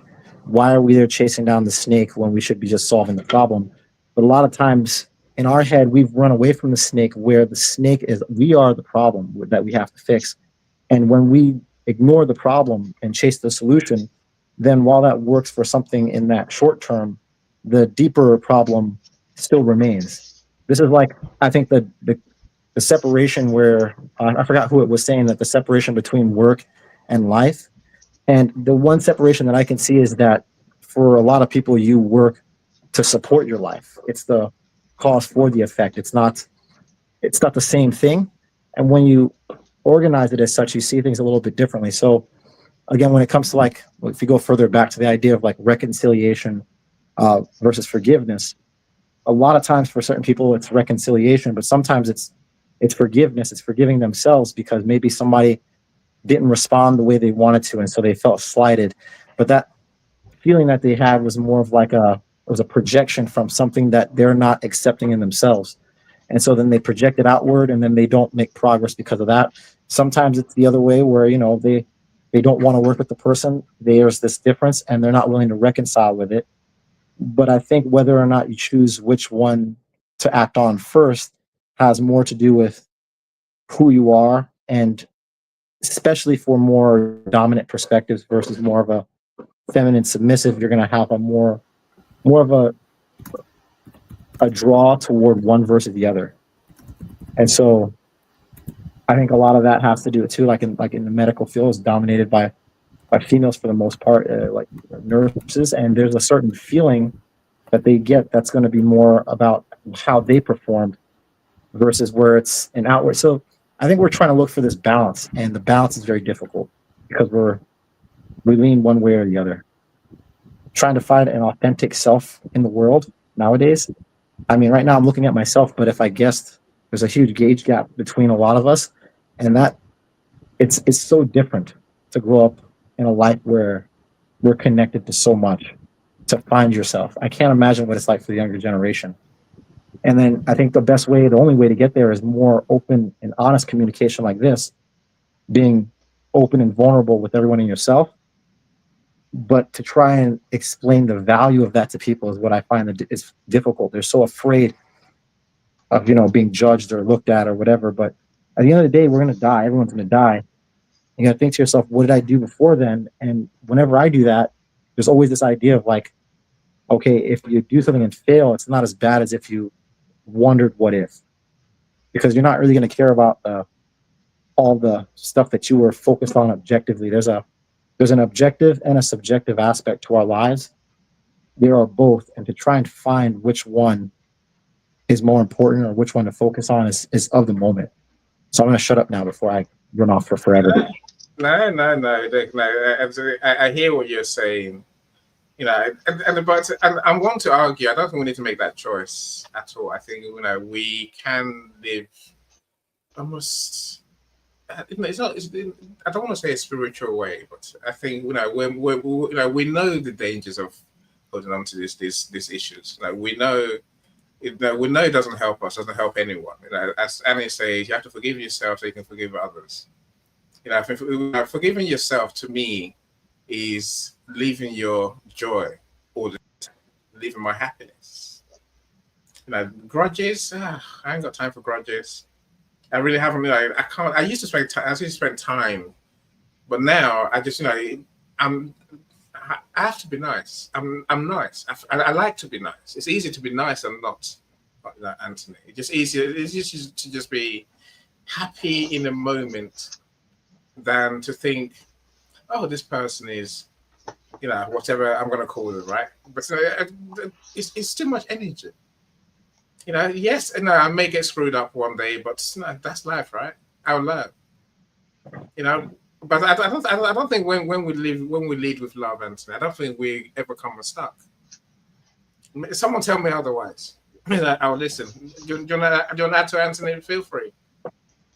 The closest thing I could say is that there's certain things that you don't know or learn until you know or learn it. Like a 3-year-old that throws a temper tantrum because they're just a 3-year-old. Mm-hmm. Some people may not have been developed to the level that is so obvious to you, or in this, especially you guys with the experience, or even myself. Where for you, you're saying it's a lot easier to forgive. And I understand that because I can do the calculation further out into the future. I know this is going to happen again. I can feel the pain of having to deal with this in the future. But in the moment, to just kind of shed it off when you don't know the experience of having to think further past your emotions isn't something that everyone has been taught. For a lot of people hurt someone else, and their idea of success is that I'm going to keep you in line by, having that like there is a certain imbalance. And so I think trying to figure out a way to educate people, and for me realizing that you can't just give them the objective facts because that doesn't even work on me. And so kind of find that those stories, I guess, that connect between the generations, that convey like that difference in information, because it's such a different time. I mean, Yep. and to grow up with the cell phone nowadays, that's crazy. You know what I mean? Like the idea I just speak into the air and something's telling me stuff. I still remember floppy disks and parking to call. It's not into the air. Ronald will tell you almost everything is a beam. Everything that can respond is, there's right. Let me try and pick on two things. And I say when I spoke to Ronald earlier, it's certainly we think machines are machines. They're not. They have almost a brain inside them, right? And we have to appreciate the beauty of that machine to genuinely begin to engage with it. And at the moment, we just use things, right? We use people too. Say my point, right? But we need to truly begin to appreciate there is almost a heart behind the box that we're looking at. So if I use your 3-year-old tantrum kid as a perfect example, and everyone's had a kid knows this happens every day, right? The kid will throw the tantrum, whether they get what they want or not. The next minute they've forgotten what the tantrum was. They're back to love again, and they still love you. They still love life, and that's we can be like that. I think that's what I'm trying to promote today on Anthony. Really, I'm saying. I 100% agree. We can be that way. I'm just thinking to myself, there's areas where that tantrum doesn't necessarily go away because the 3-year-old throws a tantrum, and the parent is just as emotionally involved and throws a tantrum back, and then they get upset and angry, and then now there's like this tension that feeds back and forth. Could have been something small, but now when the kid wants to forget it, they see that energy that the parent's still holding around, and then they kind of respond. And then I've broken it down. I've talked to people and I heard where they're responding to stuff that happened days before, but they're not using words to explain that. They're just doing it in their emotions, and it's and then we get this back and forth. Show's thinking when Shaw starts twitching, I literally I can't not look at Shaw. Go on, coach. And I go to Shaw. Anthony, just a minute. I have to leave. I have to leave in about 5 minutes. I got another meeting on top of the hour to prepare for it. And you guys are super awesome. Thanks for the learnings. I've learned so much. Anthony, thank you for that angle. Like I said earlier, when I made the dichotomy between work life as an example and personal life, I was speaking in the context of the solution you gravitate towards. Do you decide to follow a sequence? Do you want to stay with this thing or just walk away at 5 p.m. knowing it's not your destiny? But if it's going to be a family member, then you probably want to solve it because that pains you or will irritate you for longer. So you develop another coping mechanism. That's the context I was speaking about. Is it a real solution? No. But at the root of it is a bigger question. We need to learn how to be less irritable. Yes. We need to master our past hurts. And for majority of us, we carry it on. And we don't even know it exists until somebody comes to ick that area. Somebody touches that area. Because something happened in the past, you attached some emotions. Those emotions are unseen. You attach some feelings, emotions, and thoughts. That past trauma. And then you're either trying to protect yourself in the new conversation or trying to guard against or trying to hurt someone. Now, bringing all of that to fore before the day of crisis is something we must all do. We need to bring down the general anger and irritation levels in town. And there should be a campaign of self-awareness. That's a bigger conversation. And the examinations of life have no real timetable. At the unexpected time, your personality will spill over. If somebody hurt you in the past and you meet that behavioral suggestion down the line, you will act it out. Or unless you are taking a conscious, deliberate, aware thinking. The solution is to all become less irritable. Let's work on the psycho-emotional layers before the day of any perceived attack or whatever. I'm sorry I have to leave shortly, but this is a conversation that's worth having. Thank you, everyone. Enjoyed and learned a lot. Thank you. I love your comments, especially if you don't forgive those who hurt you, you bleed on those whom you meet and those who love you. I tell you, it's a scary thought, right? I'm allergic to blood, by the way, so the idea of bleeding on people is like, no thanks. Anyway, Sean, please. Thanks, Coach. Thanks for joining us. Sharing gems as always, my friend. So do connect afterwards. Do connect with each other. So let's see if I can remember exactly the spark that launched when Anthony was talking. But part of it was around the idea that often what we're feeling, like when someone says something and we're feeling angry, or if you're saying something and they're angry at you, as I think Anthony was saying, like the temper, I don't remember what it was, the child throwing the tantrum. It's like a resonance, right? If you vibrate a tuning fork at a certain frequency, all you have to do is get it into proximity of a similarly tuned fork and it will start vibrating. And this is what happens. And it's not just toddlers. I've seen it happen with adults. One adult goes up here, the other one goes up here. Next thing you know, they're ready to kill each other and they don't even remember what started the fight. I've seen it in 30 years of marriage. There's times like, why are we fighting over this? Like, this is like, what started this argument? So the thing is to look, when you're feeling triggered, neuroscience shows that emotion lasts 90 seconds. After 90 seconds, that emotion's gone. The reaction in your body, it's gone. Unless you decide to rehash it in your brain. So when you keep replaying it, oh, Annie pissed me off. Annie's a jerk. Annie's a blah, blah, blah. Guess how you're going to feel about Annie all the time. So the question to ask ourselves is, what is the need in me? What is the boundary that this person is crossing with this action, this comment, etc.? And the other thing is those traumas, they could be from when you were 3 years old. They could be your grandma's traumas when she was 3 years old, to be honest, because they've shown that this energy is passed down through DNA, generation to generation. The Bible actually says, I will visit the sins of the fathers to the generation after generation. And I used to go crazy. I'm like, what? He's going to punish me for my dad's mistakes? But now I realize that, yes, the things that I don't even know what happened, but they happened in my lineage and they affect who I am and how I do things today. Unless I take control and look at it and say, I am not going to do that. Thank you, Eddie. Thank you, Sean. I was somewhere else. And I said, look, I was trying to type in the comments, which I will get up there. What I take from that, Sean, is let's refresh our emotions every 90 seconds. Literally. This is what I'm trying to say. We can literally let it go. We have to. And yes, what we have to learn, we'll learn, right? Let's learn. I'm not saying ignore everything. I'm saying let's learn our lessons from situations.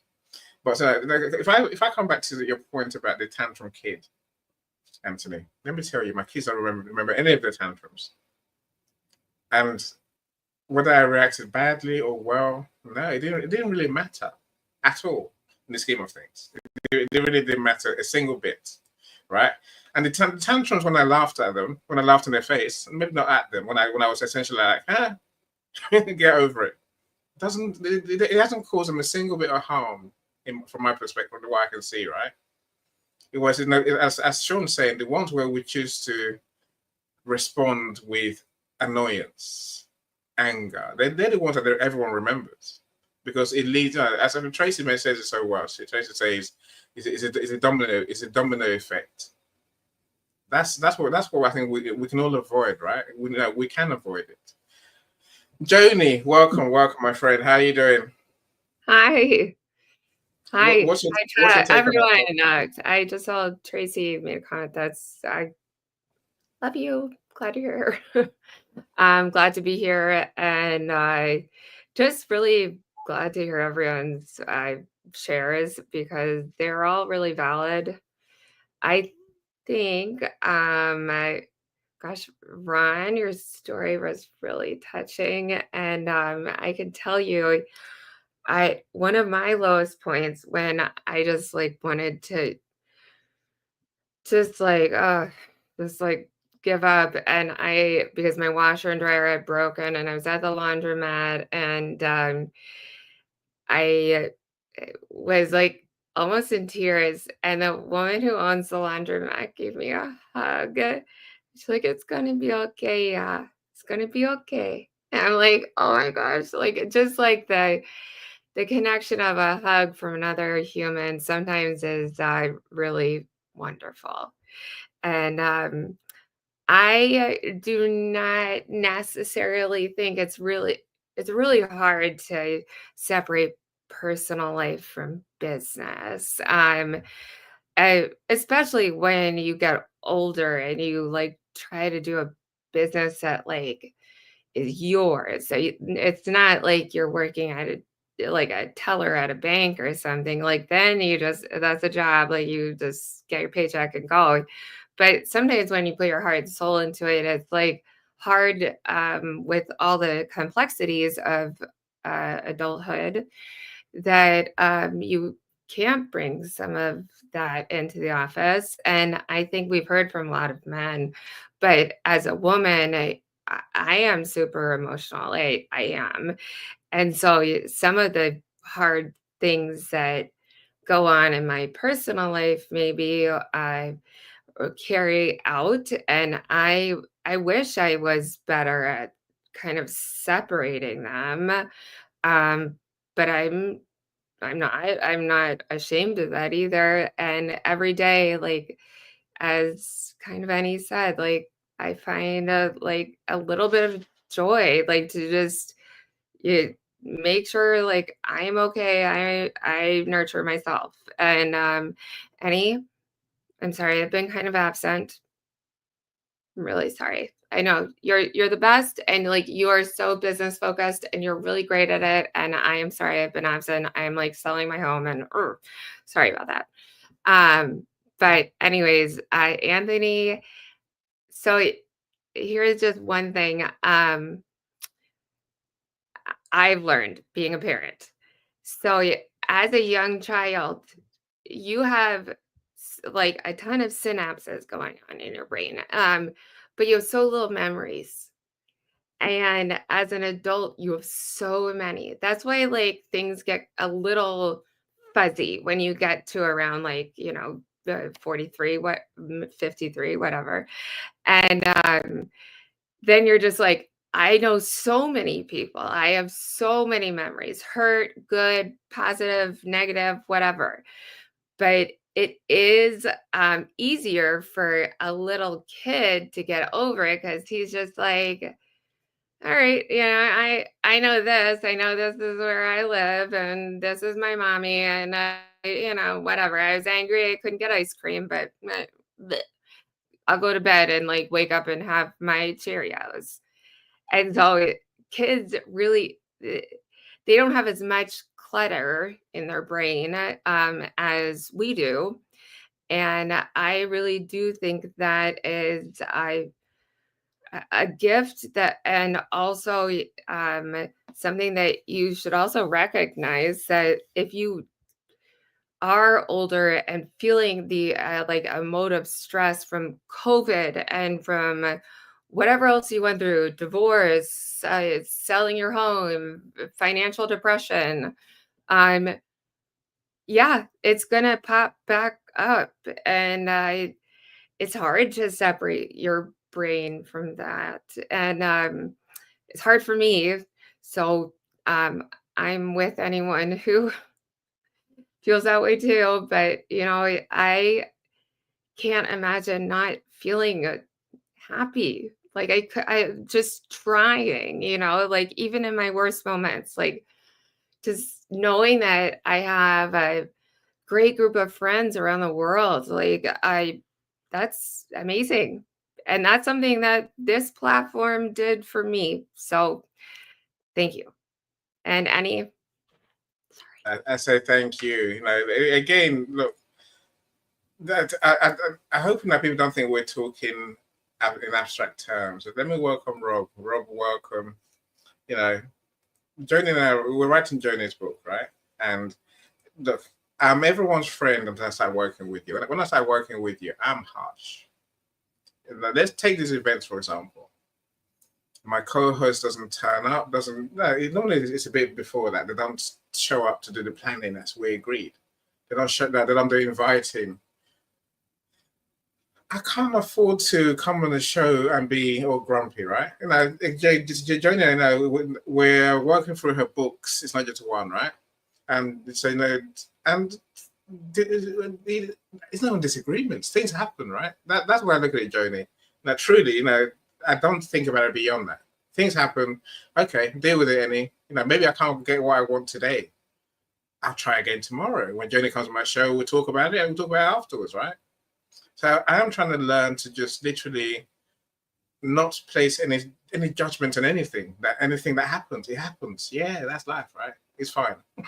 I get over it, right? I think we can all be, we can all be like that. I think we can. I'm hoping I can be more like that. But it's a deliberate choice I'm making to be that sort of person. Sean, I agree with you. Most of the time, people are not intentionally trying to look into offend or hurt. They're not. So maybe somehow, right? There's an intention thing maybe in our conversation, Anthony. And well, that's else, like they're just not evolved. If you actually intentionally try to hurt someone, you're just not evolved as a human being. I mean, that's a normal thing to try to actually be kind to someone. That should be a human thing that you learn. I agree. The first thing I want to say is like what we would consider to be evolved is always on like a scale. So we're evolved, but then there's some people looking at us like, and so then now when I look back, just a lot of single millennial mothers and, just not all the times, but just looking at a lot of situations, you'll see where, to like when it comes to like the kid and you were mentioning that, they're just being a child. I've actually kind of been experimenting with different ways, kind of trying to like how to handle that. And the one thing that I did that actually worked was I was just like, I told the kid right away at 3 years old, I was like, I don't like it when you act like that. I prefer you're like boy. And I pointed to my dog. I was like, you see how he is, how he's nice, he's happy all the time. I'd rather you be like him. And I played with him and she saw him. I was like, look at him, be more like that. And literally a little bit later threw a temper tantrum and then looked at boy and like looked at me and kind of did like a fake kind of smile because it wasn't about necessarily even what was going on just inside her mind. It was that inside of her mind, that motor sensory molecular, it's the connection between what you have as far as like software options, answers, and what you are familiar with that's going to work. And what you're familiar with that's going to work isn't just an objective action, it's also the subjective feeling. So when you have a kid that can aggravate their parent, then what happens is when they don't get their way, they'll like, okay, I just need to turn it up to the next level. And then they'll turn it up and they'll keep pushing that boundary. And then also simultaneously, the parent that allows that kind of behavior is also really lenient when it comes to discipline. And so when it comes to like, they'll always give them a certain amount of connection to the community. When it comes to any sort of physical thing, they'll do an emotional, they'll make noise and say, hey, don't do that. But they won't actually add any sort of, I guess, contrast to the situation. And so you'll see where a 3-year-old is in a battle with their 30-something-year-old mother and they win. And they win most of the time, which is kind of scary because then, if that's the personality that they start to develop as they get into like school and other places. It's like it's just a different type of, it's a different generational situation that we're dealing with, right? Even when you were 3 years old, there were certain things that you were just forced to face in life. Whereas nowadays, a lot less of that. You don't have to deal with that as much. It's so easy to just have a cell phone thrown in front of your face, and then your little brain can't really, your whole world now is back inside this. So yes, it's good that you're able to get over it, but in you getting over it, you also miss the opportunity to learn from it. And there's just certain things that if you don't learn them between the ages of like, I don't know, I think it's like 2 and like 4 or 5 or something like that, you'll never recover from that. It'll tint what you are for the rest of your life. And so it's like, how do we at our elevated level, how do we bring what we know down to a level that is the closest kind of connected to us that needs the most help? We need to live it, Anthony. We need to be living examples to the children and grandchildren, ultimately. And to Joe's point, I think sometimes people can be acting out of their trauma or their pain. So again, I try to listen. And if I have time to walk a mile in their shoes, to understand what they're going through, because often, and I know this is true of myself, I may be triggered, by something and act a certain way when that's not my intent. Certainly, my intent is to be as loving and as gracious as possible. But if I'm in the middle of my mess and I'm heavily triggered, I may act out of that pain instead of my higher evolved self. And to Anthony's point, I think one of the things that we're missing, and I think it's a reaction maybe to previous generations maybe being overly strict, is that we've become maybe uh, way too lenient. And so I think one of the things that we should be doing, and I agree that should happen as early as possible, but one of the other things is we need to be teaching our young people, so as they progress through their teens, maybe slightly before, that that they need to take responsibility for their actions. And in order to be productive citizens, we need to be raising our children that way. And unfortunately, through all sorts of reasons and potential excuses, that's happening.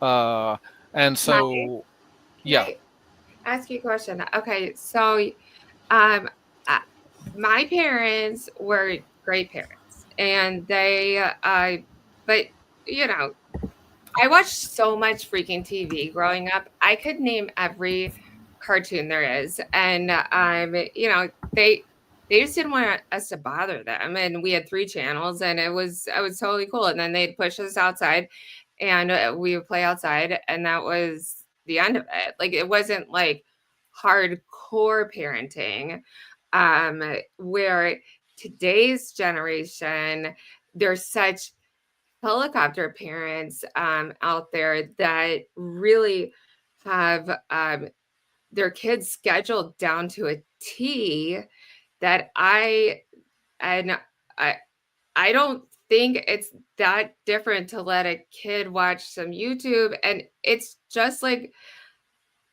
me watching cartoons, I guess, because that's what the screen was in front of me. Um, and I certainly wasn't pushed out to a sport every single day. And I also, learned to play and get along with the people that were around me. And that's, I think, what makes me a better business person, because I'm pretty accepting of everyone. Like I like all different personalities. As long as, you're, uh, human and kind, and just, like try to understand different points of view. But I mean, gosh, But I think but it's so similar. Joe, how did you learn that lesson though, is the question. Did you learn that on the playground through socialization? Did No, you I get the definitely learned it from like watching the Smurfs. Okay. I'm just kidding. I'm a little worried that we would be raising children from. I guess my point is, I love watching cartoons in the Saturday morning. Oh my gosh, I'm not. It was like 4 hours mesmerized. I watched a different set of cartoons as a child, but anyway, my point is, I watched like Bewitched and stuff. If you're like thinking that I'm younger, but I don't think it's bad that kids have some zone out time because, like, honestly, the amount of homework that comes home with my kids and the amount of pressure that my daughter's under to get into a good school, the amount of pressure that I'm under to pay for a good school is actually insane. I want her to zone out. And like, they are so actually versus my generation, which high school in the 90s, it was a lot about drinking and partying and whatnot. I got into a good school. I turned out semi okay. And but my kids, it's like they don't drink, they don't party, they don't do anything. Like no one's having sex. Like it's crazy actually. They've actually returned that road. I feel like from how I grew up. But it just may be my own. No. Oh no, the Gen I'm Z sorry. is I'm sorry. We'll keep moving, but Gen Z is a bit different, right? it's okay. I think everyone has their own experiences and own personal kind of wonderful moments. Sure, and I'll come to you next, my friend. Sure. I'm done. I'm done. Sorry. Any of Sorry. that If I could, there's a quick difference though. I think the big problem is there's a disconnect between what they feel and the real world.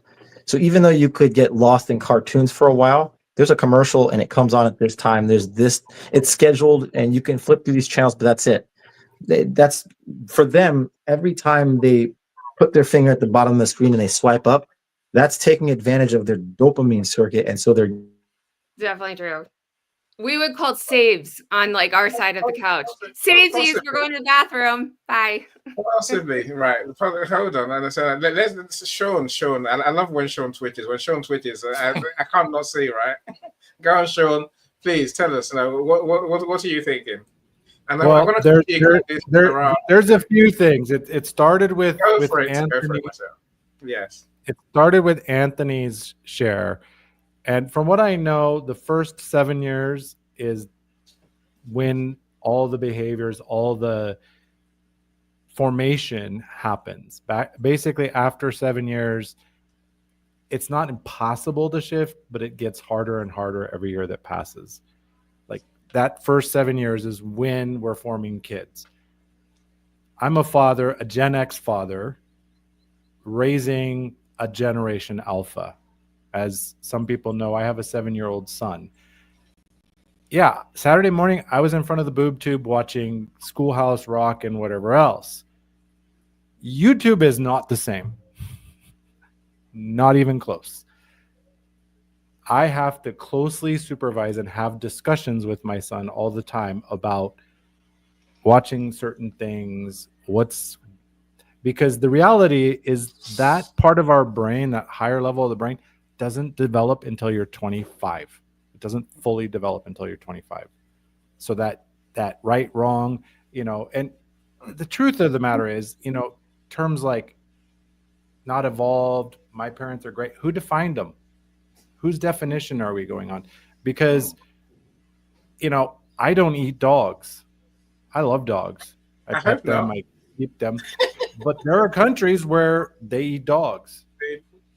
And it's perfectly normal. So again, it's perspectives, I might hate the president. I might love the president. That's my opinion. Yeah, either way, it doesn't really matter. Perspective. I can get caught up in that. But, one thing I learned in my life and my teaching, as far as the tantrum, I have a reminder on my wall that says, ask yourself, how am I at cause for what happened to me? Whatever the situation is, my kid's flipping out, whatever, it doesn't matter. How did I cause it? What did I do? What are the things that I might have thought, believed, done, said that precluded this situation? And the other thing is male, female, yeah, but the reality is it's energy. I can very much operate in my feminine energy, and most of my early life I did. I was not masculine at all. My wife was the masculine energy, and it made our relationship very challenging. And the other thing is, to close before we pass it on, our memory are not like our camcorders or cameras. They are not recording. They're getting snippets that it's like AI, kind of. You know, how many times does AI hallucinate something because it got this bit and this bit and this bit, and it put the pieces together and say, oh yeah, this. You're Our brains absolutely work the right. same way. You just all you have to do is ask one of your siblings, like, what happened in this moment. They will remember it so different than Yeah, how yeah, you remember it. And yeah. I'm like, no, I know this happened. And they're like, They're like, no, nah. no, Look, Well, no. not to mention, Joni, my wife, I was working with my wife. She had this something that happened like when she was 6, and it caused, you know, an effect in her life today. It's kind of like Annie talking about a fear of snakes. I hate snakes. I was in the jungle one day taking a leak, and I said, oh, look at that green vine. It's very green. That's not a vine. I got a stick and beat that sucker upside the head. Oh my Because goodness. I didn't want him to eat my chickens. But yeah, that's another we tend to behead this thing. That's I'm not gonna lie, right? But we were able to do an exercise with her to go back into that memory, rewrite the meaning of it. We're not erasing it. We're not taking it away. The goal is there's learning in the memory, but we don't have to carry the pain, the anger that comes with it. And I've also learned in my life, you know, Anthony illustrated it when he talked about dealing with the 3-year-old throwing a tantrum. And the most successful person in any situation is the most flexible. If what you're doing isn't getting the results you want, change your tack. Yeah, I agree entirely. I mean, I could say one thing that my mom and her sister was so mean to her, and I was just about 7, and so I was the oldest, and I knew how much my mom was hurting, and I've held on to that for so long. And my sisters will go visit my aunt, and they don't remember, they have no idea. And so I can't forgive my aunt for hurting my mom because I saw her crying so many times. And so it is true that like those little memories change you and change you also to become more compassionate and a leader in whatever you're doing. So I love to know you say compassionate. I mean, that's an important word. Anthony, I don't know what this is. I don't know what this means. I'll come to you. I don't know what this, I want to let's tidy this point up, and then we can go on from there, right? I may say I'll let you say what you're gonna say. Then we'll go to Andre. I'd love to hear from Gladys, from Philip, and from Ron, of course, right? But Anthony, now here's what I take away from what you said, my friend. And even building on what Sean said. Look, we were young parents, my wife and I. Our first 2 kids, they survived. They're still here. They still talk to us, which is a mystery to us.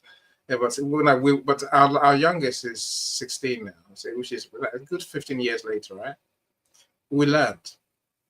She reminded me yesterday because we're so much calmer now than we were when we were so young. We just didn't know how to be very good parents.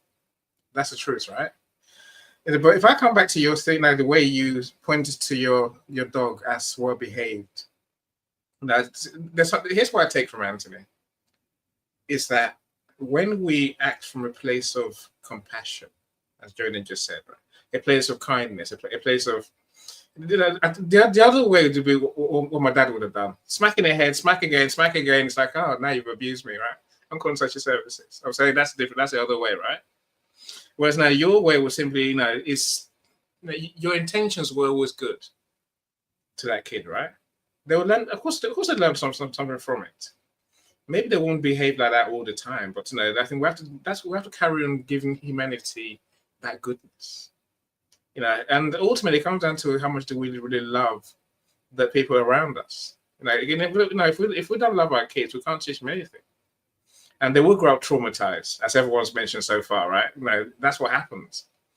Joni, forgive your aunt. Let it go. Seriously, it's gone. It's gone. It's long gone. Let it go. It does you no good. I wish I could. I just remember my mom crying on the stoop. Like I remember you're gonna have to let it go. I promise. It's Whether hard. you can do it today or that you do it in 10 years' time or in 20 years' time, you're gonna have to let it go. It's gone. I will let someone else come up on stage, but thank it's you. Gone. I'll still listen, but thank you. And my gosh, go on, please, Philip. I hear you. Look, let's Philip, go on, please. Please feel free. The energy that you're putting into doing or to thinking about something that happened when you were a small child is taken away from what you gained from it. And once you start looking at, well, okay, it was a horrible situation, but what did I gain from it? That freaks people out because they get focused on what they lost. Well, you know what? That's where the whole thing about switching it over and understanding that your job's not to judge anybody. It's accept people for who they are and then move forward. And it is hard. I am not. I'm not there yet with my aunt. I don't know if I'll ever be there, but I appreciate that thought. I've kind of not thought of it in that way. So thank you. Well, it helps with therapy. Have you ever thought to yourself, have you ever been in a situation where you treated someone not the best and thought to yourself, how did I feel in that moment? Was I like healthy, happy, and just decided to shit on that person, so to speak? Or was I basically like bubbling from the inside? There was something that I couldn't take within myself, and so I had to put that on somebody else. To sit there and make someone cry and then to just keep doing it, that's a reflection of the pain that's inside. So just because they're not showing those tears doesn't mean that they're not white knuckling it the whole way home or whatever they're dealing with. One of the big things that I kind of want to get back to with the dopamine that's being stolen with these devices makes it very difficult for kids to know the value of taking responsibility, of recognizing that like it's my fault, because the whole idea is like, no, it's someone else's fault. Come get this medication, come to this group, there's this safe space, there's a badge, we're all going to give you attention and feel bad. But if you try to step outside and do anything extra, well, then now you get painted with this bad, why are you asking these questions, why are you stepping out of line, and then you get judged. And so they're getting pushed in this area where it's like you get punished for taking responsibility outside of what you've been prescribed. And when you've been growing up where, I mean, to see a 3-year-old running around with a smartphone just flicking the screen like that, it blows my mind. But their minds are connected to something that even us as adults have trouble dealing with. I heard Andrew Huberman, I don't know if you know Dr. Andrew Huberman or if you dealt with yourself, he has to throw his cell phone on the roof at times just to get it out of his area from distracting him. I myself have, anytime you get to the toilet and you don't want to think about my phone. I have thrown my kid's phone in the toilet because I'm so frustrated, but it's my own doing. He paid for it. He paid for that phone. I pay for it. I am an idiot. Wow. Obviously, and all of you guys on the stage are just so smart, and actually have given me a lot to think about. So, Joni, we were human. Joni, I'm going to leave this with you. You have the power within you to evolve past this situation with your aunt. Yes. Look, it's true. Look, say it's our heart and compassion that separates us from other animals, other forms of life, right? Right. I mean, that we can give meaning and hope to this journey. As Anthony said, the question to ask, I don't know, it was Anthony, to be honest. What can we learn from the situation? Take the learning, move on. That's it. That's life. That's just what life is. If anyone knows better, let me know. Please speak up now, right? And Joni, I just want to follow this, and I'm gonna leave you alone. Again, I think when we are allowing that person, whatever the hurt was, even with your mother, which is kind of more powerful because you're doing it on behalf of a third person, that they're taking that energy away from you. Yeah. And that's going to reflect, whether you realize it or not, potentially anyway. That's going to reflect in other relationships that you have. It has to. Sooner or later, that's going to come out somewhere, maybe inappropriately, but it's going to impact your relationships somewhere. Maybe it's going to keep you from showing someone that's similar, or the love that they need. And I just think, personally, I think that we're all called to I think I'm be. maybe more loving. That's fine. Like, less That's fine. angry. Like, my sisters can get angry. I literally can't get angry anymore. Like, too much shit has gone down. So I do think that made me better as a business person, because I am genuinely like everyone. If they're kind. Like, that's the weird flip it had in me. Like, I just like I remember it. I remember my mom feeling sad. I'm gonna let it go. But thank you. Look, Well, you've taken the lesson. This is what does me in. You've taken the lesson. You have taken the lesson. It's turned you into. I always tell my son, rather than saying what that person's doing wrong, say what you don't want to do like them. How you're going to do the better side of that thing, right? And you've done that clearly. Just For what you learned. Don't carry the shell with you. Why carry the shell? That's just what I'm thinking, right? It's a rucksack that you don't need to carry. It's not yours. It's gone. It's past. Let's hear from Andre.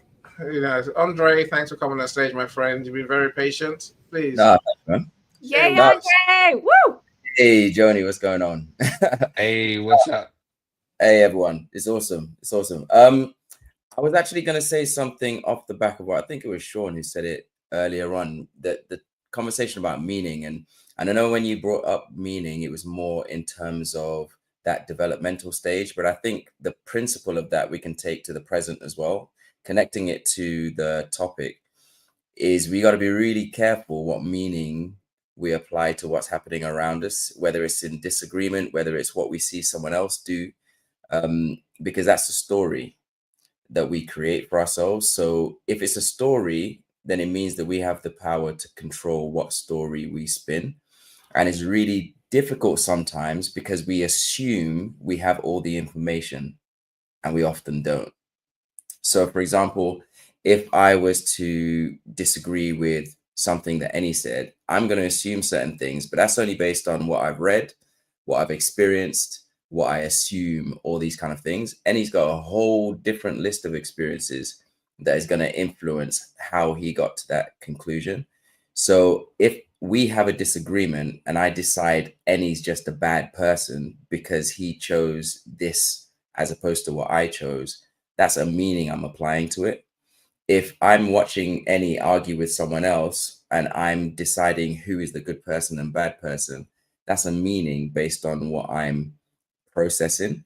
And so one of the things that I found personally is to actually, I think I was having a conversation in the chats earlier on. I can't remember, I think it was Felix, something like that, about taking a step back and actually just being curious and asking myself, like, what don't I know about this situation? What if that person has some other information that I don't? And one of my favorite approaches when it comes to disagreements is asking, what is the perspective that neither of us aren't seeing right now? Because mine is just one. theirs is just one. Maybe there's another version of this which would actually benefit all of us. And then that ends up with me not being like emotionally attached to either one of them, because then it ends up with judgment being passed around, and that doesn't help anyone. The point I made earlier on in the chat is that I was in my head, I had to separate, because for me, disagreements and arguments are two completely different things. I don't have any problem with the disagreements. Like, I found some of my best knowledge comes from disagreements, because I get to learn a different way of looking at things. Arguments are slightly different because they're trying to prove who's right or wrong. And that is often either based on fact or opinion or experiences. And those ones are a little bit harder to, there's a bit more of a process to, what was the word we used earlier? Reconciliate? Reconciliation. Reconciliation and forgiveness. Exactly. And forgiveness, right? So when you start to put your personal side into it, like your identity, like this is affecting me as a human, then it becomes really personal and really difficult to separate what we're talking about versus my own ego and my view of myself. Nowadays, I'm happy to have disagreements because I know it's got nothing to do with me. That's right. So Andre, I you love just that. brought back a really good point that assuming makes an ass out of you and That's me. you and me, indeed. I haven't done that in a while, and that's so true. You don't know everything, especially as a little kid or as an adult. So you're very, very right. See, Annie, I've got Agree like, with you. Please feel free. Go, Zara. Annie, like, I've got like my mom, my mother, my brother, and two nieces and a nephew. So they're like my loved ones, right? Everybody was like disagreements and points they were like sharing. We are going to do this.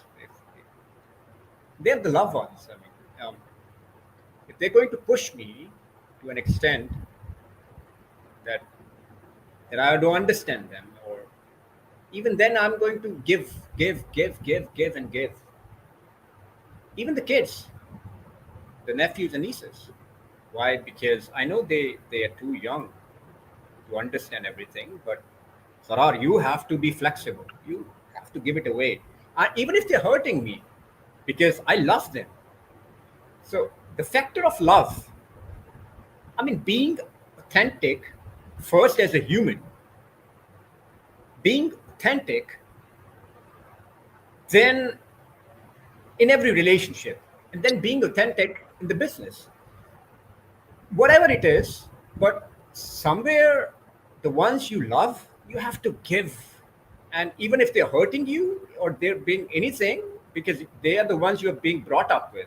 So I don't mind as far as they make me cry, they hurt me with their words, feelings, or anything, because uh, I accepted them as whole, the way they are. So there is no point to, even if they push me in the sea, throw me in the sea. I'm going to swim myself back and stand again in front of them and smile.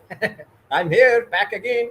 My point is, the ones you love, you can't do anything for them except let the time heal them, and let the time teach them, let the time decide it, and then they're going to come back and say you sorry. And this is what happened most of the times in our cultures. We don't let our parents go away like that. We live with them. We sleep in the same room, we're like that. Even the kids, they're all sleeping in the same room with their grandmother, father. Mother, she passed away last year. We lost her.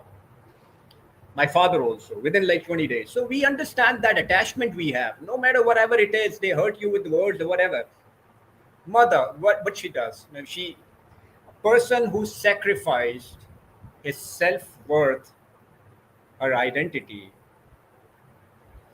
her own ID, respect. Now, even if now you're going to give your all wealth away for her, still you cannot relate it. It's too less.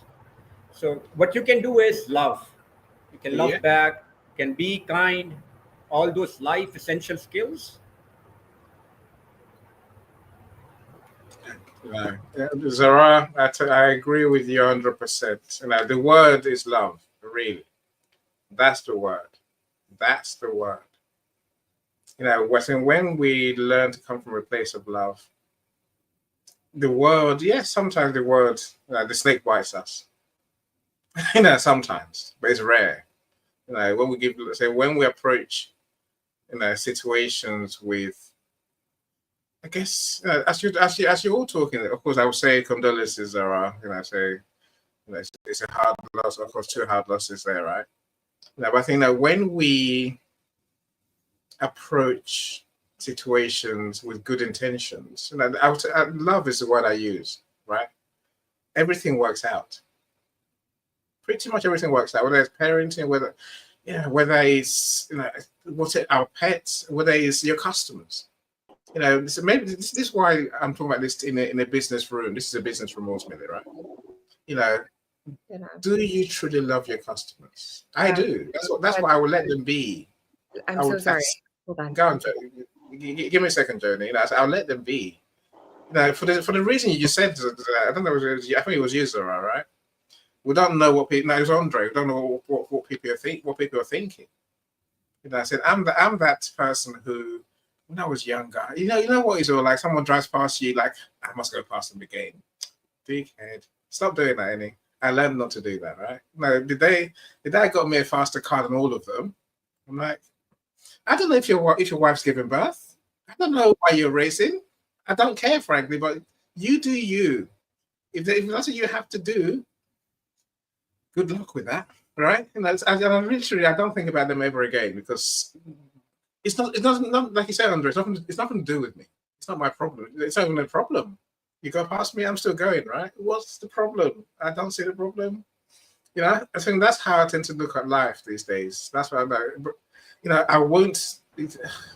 I don't respond. Why would I, right? But say, I mean, the same. I'm learning I can do this for all of life.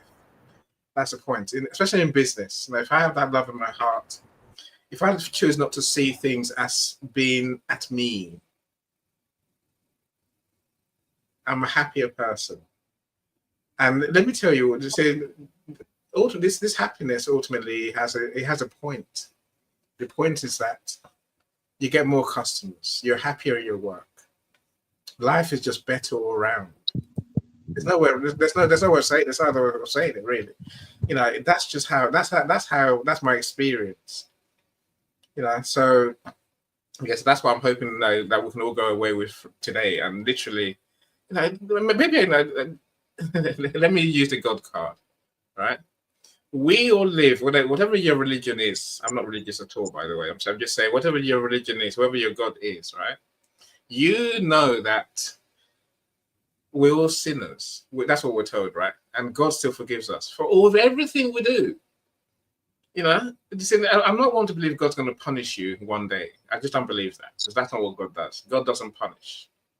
It's more the love that He gives. That's this our gods give us. Whether you believe in the universe, same thing, right? It's that capacity to do goodness that I think we can all develop. That's what I'm trying to develop in myself anyway. Let me stop talking because I would love to know what Ronald thinks. Ronald, I'm glad you came back, my friend. You've been here for a while. We've been all the way through.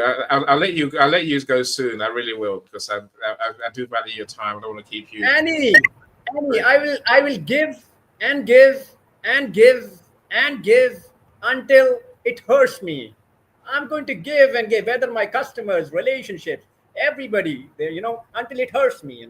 It's absolutely fine with me. Like. But that's why you're a good man. Again, maybe there's a conversation around boundaries we might want to have one day, maybe. But I don't talk of boundaries in my world, in my work, because what needs to be done, I will do, right? Literally, that's why you find me working at 3 a.m. That's why I go above and beyond. It's all right. I hear you, my friend, and He hasn't killed me so far, right? Let's talk about some practicalities before I give the mic to Ronald. I said you can have it, right? Customers doesn't pay me on time. Terrible. I mean that. I'm devastated, right? I'm annoyed now. Before I used to get so annoyed. I was plotting their death on paper in front of me, right? Now I learned a lesson. Guess what lesson I learned? It's not about them not paying you. If my process hasn't been done properly by me, or the truth is I haven't got enough customers. Think of a real business. They got so many customers. One person not paying makes no difference. 100 not paying makes no difference. That's where we need to get ourselves to. We need more customers to make sure that we can plug every gap. If staff doesn't do what they're meant to do, yes, I'll fire them because there's other staff to replace them. No hard feelings. It's just that I make a choice today, right? I'm saying everything almost comes down to us and what we don't do almost always when it comes to someone doing us wrong. Ronald, please. Go on. Is that Andre? Please feel free. Do it. Go on, please. I'll give you 30 seconds, Andre. I was just going to add just like a little bit on top of that, because about what you don't do, because I was reading the title again, Being Your Authentic Self in Business. Would you work with someone you had a disagreement with? In my head, my question is, what happens when you don't disagree and you just constantly become agreeable? That can be dangerous too, because then it means that the company misses out on your ideas. And you can often build resentment as a result of not feeling safe enough to speak up. And so there's a lot of companies where there's really poor workplace culture because there's people who don't disagree and they just feel like their job is on the line if they did. And so there's an element of actually having courage to disagree as well. So when you're on the flip side and you see someone disagreeing with you, for me anyway, that's something I consider as well. Like this, I genuinely appreciate when they do disagree because it doesn't happen very often. People have a fear of conflict all over the world. And I think we often suffer as humanity as a result of that. And it's not the conflict that's the problem, it's that we don't know how to resolve it. So I think that if I saw something recently where they were saying how if, I'm going to butcher it now, but it was basically like, the risk of the disagreement needs to be less than the benefit of it for you to actually act. Because I think the problem is we think if there's a disagreement, I'll lose my job, which is huge. So actually, I'll just be quiet because the small win I'll get is tiny. So it's just another thing to add on to that on the flip side of the conversation we're having as well. No, look, I agree with you entirely. No, I think the thing it's called groupthink, right? Where everyone says yes to everything, that everyone thinks the same, which is not really true. And everyone loses out when that happens. Ronald, let me come to you, my friend. Let me come to you. Oh, thank you. Anything you want to add to our conversation? I mean, so you've been with us all the way through. Thank you so much. Yes, thank you. I had my ups and downs with the internet, but I'm thinking of a few times that I've disagreed with my manager. I worked in a corporate environment, not self-employed, but in corporate. And I was in a particular customer account and I had a problem with a machine. And I told my manager, that we needed support, and support lived out of town. He didn't want us to have support because it's expensive. Well, I insisted that a particular person came to come down to this account that I was responsible for and to assist me to resolve this problem. Well, eventually the man did come, and it kicked his behind too. And then after we finally got the problem resolved, days later, my manager came back to me and said, I'm glad you insisted that we get help to resolve this problem. Yeah, no, it's a lesson in making sure we do the right thing, right? For the sake of the customer. Yes. My customers were important enough that if my phone rang in the middle of the night, 2 o'clock, 3 o'clock, I would head to a customer's account to service their machines because I knew they needed them and they depended on me. That's what true love looks like, right? I say that sincerely. That's what true love looks like to me as well. Really. We can all be that way. We really can. No, they can't. There was a price to pay. There was a price to pay, and I've since learned that now that I've gotten older.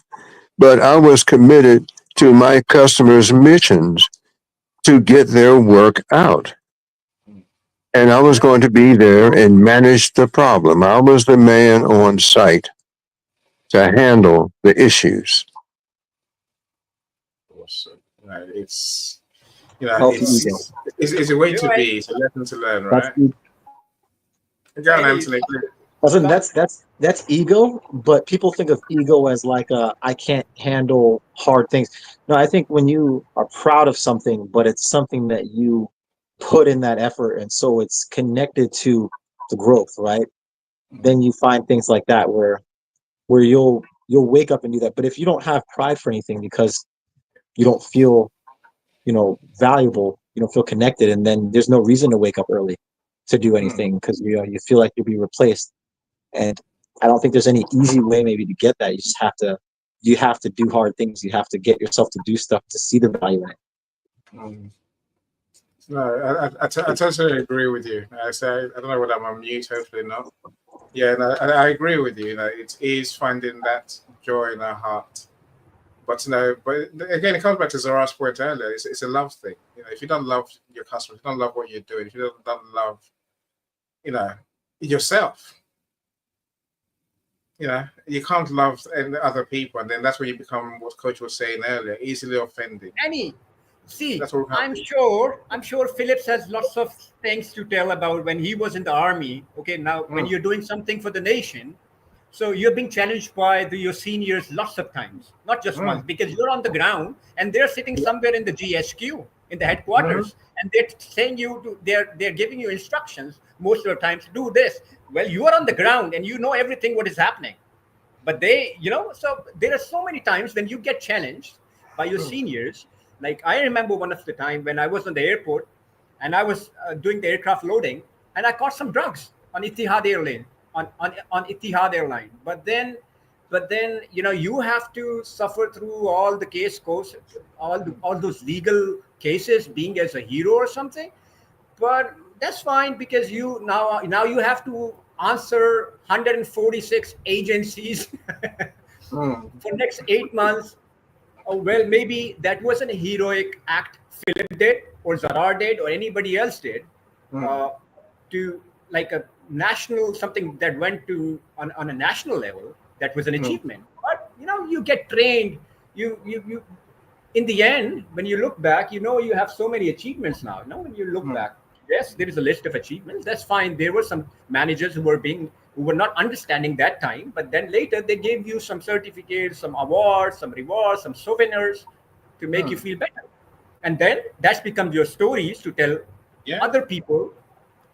Yeah. But again, love is everything. Like I remember, the airlines were very happy.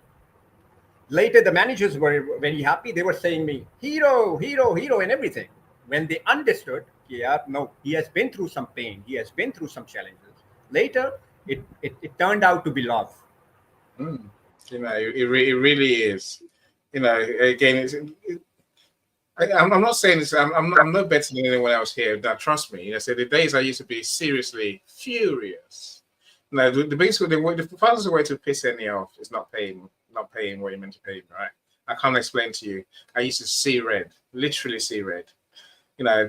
Throwing phones in the toilet. I almost throw the computer in the toilet just because one customer hasn't paid me. It took me a long time, and I had to learn about mindset, self-awareness. Is what Sean will call it, right? I'm sure I had to learn about myself and realize there is the other way, as Zara saying. Well, see, when a customer doesn't pay me, I muster all the niceness I can possibly muster, and I call them. You haven't paid me. What's the story? You know what? Seriously, I haven't got one wrong yet. They all pay. They pay, if not as soon as they can. Maybe not that very moment, but still, they all pay in the end. In the days to get pissed off, they will not pay because now I'm annoyed. I've broken our connection, right? I hate you. Oh, damn! I was so wrong. But I learned a lesson, and it does come down to replacing that hatred with love in my heart. So rather than me talking, let me give you a chance. For anyone who wants to leave us with a final message, please do. Take your chance. Go on, Philip. Hey, I'll talk. Please, Hey, feel free. no, and the biggest thing that I hear from all this, it's about if you allow your emotions to control your reactions, it all boils down to you're going to lose because everybody's going to have their capability of manipulating you and triggering you intentionally. I had that problem with my ex. He was a master at it. But once you learn that, oh, that's why you were doing it, just so you can have a reaction that made you look like a victim and me the perpetrator when it was the other way around. It's understanding that and going, I can't control her. All I can do is control my responses and how I process whatever situation they have. And that's part of working with other cultures and everything because now I just get to apply it here and let's have fun and let's love and see what we can gain by coming together rather than trying to find ways to separate us and not have a camaraderie. And that's where I loved about a lot of different cultures. It's about family. Well, you're individuals here in the United States and go fend for yourself type of mentality. And but when it boils down to love your family, you you are the master of what you choose to do every single day. And that's all I had to say. And you guys are awesome. It's a great group of people from all over the place. You guys deserve to have your voices heard because we can agree on 95% of everything. Why should I destroy a relationship for 5% differences? Yeah, yeah. That's a good way to look at it, my friend. America will find itself again, Philip. I hope. I pray one day. You never know, right? We have to be hopeful. Anyone else want to leave us know with your final thoughts for this event, not in life as a whole, right? Yeah, I guess one thing I'd leave is just a question. What if it's not about you? Just that, like as a genuine question, because if we answer to that, then we might find that actually there's either something else to it, or we may have at least room to step away from it a little bit and learn something. Because if it's not about us, then we can actually see it for what it might actually be. Yes, it's not a rucksack. It's not a bag. Let it go, right? Sean, please.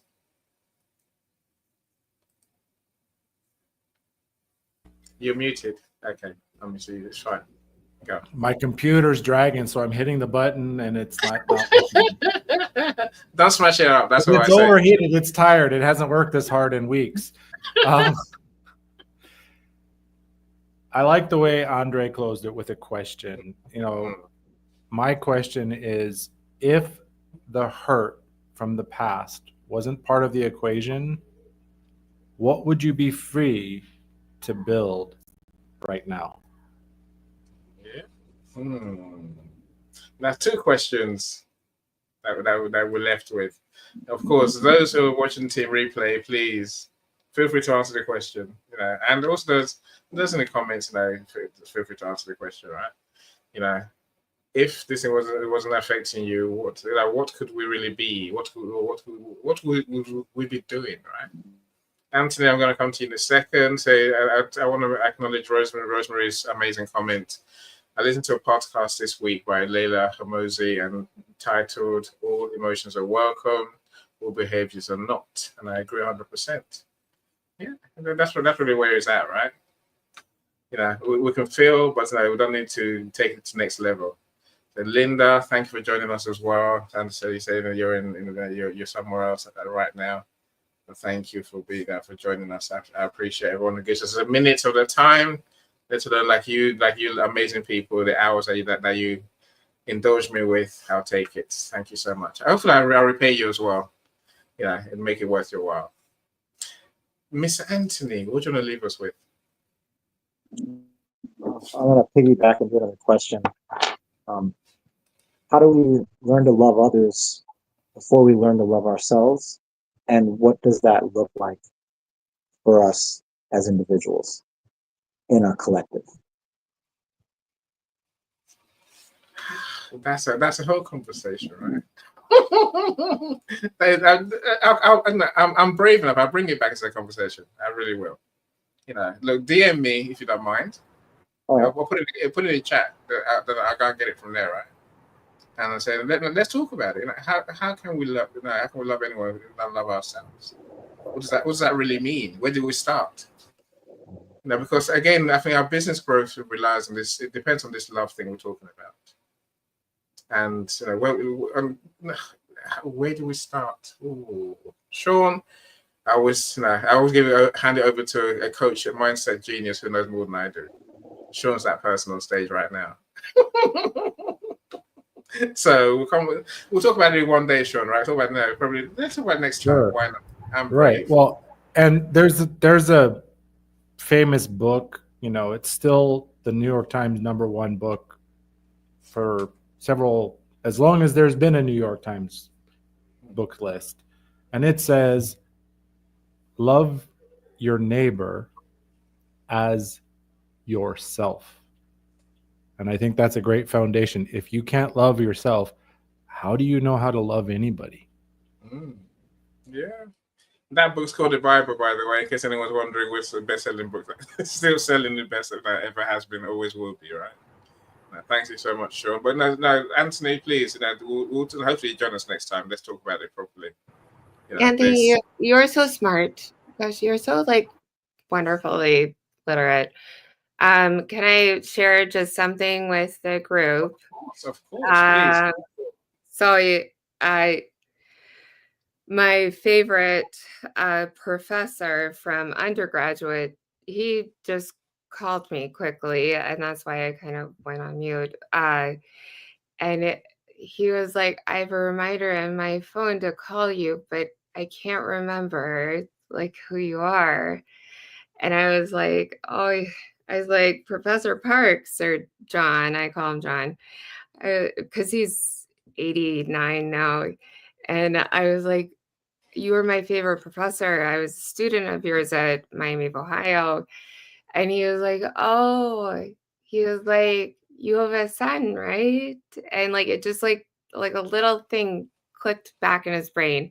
He was like, you bought my book. And I was like, yeah, that's me. I was in your thesis study. And he was like, "Okay, well, you take care. I'm sorry my brain doesn't work the same." And it just the fact that he had to call in the notes to call me, and I knew I didn't want to overwhelm him with being like, "Why don't you remember me?"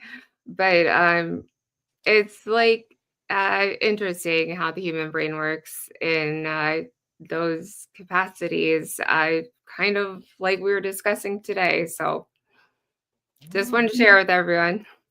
Yeah, it's love and care all around, right? You never know what someone's going to remember. Things that stick in our mind. It's a good thing. Look, I'll thank you all that spent your time with me.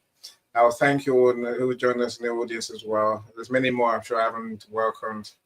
Do forgive me. It's about time. It's 2.5 hours in after that. My friends go, right? Annie, I'll leave. I'm going to leave with last thing. Okay? Go on, please. Please. I am that stranger, the story I told in the starting about the beggar. Okay? And the book name is The Power of Now. I'm that stranger who has nothing to give you and who is telling you to look inside. Not inside the box, but somewhere even closer inside yourself. And then we are going to find every answer. Yeah. Inshallah. It's true. It's true. It's true. Again, You have so much to give. You have so much to give. we You are do. Of course we do. You are so much to give. I've We heard all you do. so many We, times. we all do, Okay, Jody. namaste. Namaste. All right. You're not the beggar in that book. I've read No, them. no. But no, this is, I love Zara. Zara speaks in Zara kind of way. I know, Zara doesn't feel like the beggar. We get the point, right? And it is within us. It's all within us. If only we knew, right? But I think it's about chipping away, Zara, at the little things that get in our way. Hence Andre's question and Sean's question. It's a little thing. I could have said I've done mindset coaching. There's 12 programs. I've done all the courses. I'm good now. It's not true. Every day I have to keep working and learning a bit more and a bit more and a bit more. This is one of the topics I've learned recently. And again, for those who don't know me too well, right? I'm tortured. Right. Apart from Joni's dinosaur book, I'm not a dinosaur, that's my note. Not a real one anyway, right? I can't read a book and not question, is that me? Is that me? Can I learn something? What am I meant to learn from this? When I met Ronald this afternoon, he's talking. I'm thinking, am I the workaholic who's unhappy in life? Really, that's why I'm working so hard. No, but I give myself the space to ask myself that question. The self-awareness you're talking about, Zara. Really. But that's just I can't read a book without really being tortured. Am I making these mistakes? Am I doing these things that this book is trying to get me to change? Because I want to believe that nothing happens by chance. There's a divine spiritual thing behind everything that who we are, what we do, where we are. We're all here for a reason, right? Look, I thank you all. I really do. Andre, we need to catch up, my friend. Of course, I know you got your event on the 19th, right? What's the event? This is with Christiana, and it's moving past miscarriage. So it's called The Fear of Grief, Resilience, and Reproductive Journeys. So we've got it's me talking about the stress and the burnout side of things, emotional exhaustion. Christiana talking about her experiences and how she helps people who are experiencing miscarriage, scared of having another baby, or all of those things around it. We've got Dr. Noella, who's looking at preconception and how to ensure your probabilities of carrying to term. And then we got Zion, Mr. Positivity, talking about hope and being able to move forward. So it's going to be really good next week on the 19th. Please share the link. Share the link in the comments. Please share the link, because Christiana, oh God, I love that girl. She is just amazing. And I will be there. I will be there tomorrow to talk to you. Okay. Awesome. My friends, look, I'll leave them. I said the last message, probably where I started, right? Our battle against the elapsed injustices need not continue. They're gone. Any remaining patterns or remaining negative particles tied to that inner struggle. It's an inner struggle. That's what it is, right? When we hold on to these things, we may not realize, but it's an inner struggle. It's still there. They have to be this. They can go now. They can let them go. Let them go. Seriously. Look, I can't thank my friends who shown up for me today. But do connect. Do connect. And Anthony, we need to catch up. We haven't spoken for years. No, we need to do that, especially not since the video came in anyway, right? It's been quite a while. Yes. Let's catch up. Definitely. I look forward to the next one. It's every 2 weeks. If anyone's wondering, we're here every 2 weeks, every second, every other Wednesday. So we'll talk about your topic. The next one, right? How can you love yourself? You love others. You can't love yourself, right? Where do we start? I love that topic. Look, thank you so much, everyone. Do enjoy your night. Enjoy the rest of your week as well. Bye, everyone. Bye, everyone. Thank you, everybody. Thank you. Oh, you guys have a good one. Bye-bye. Take care, Sean. she's success with global.media.com and celebrate it with or without champagne or rum. But she's success with global.media.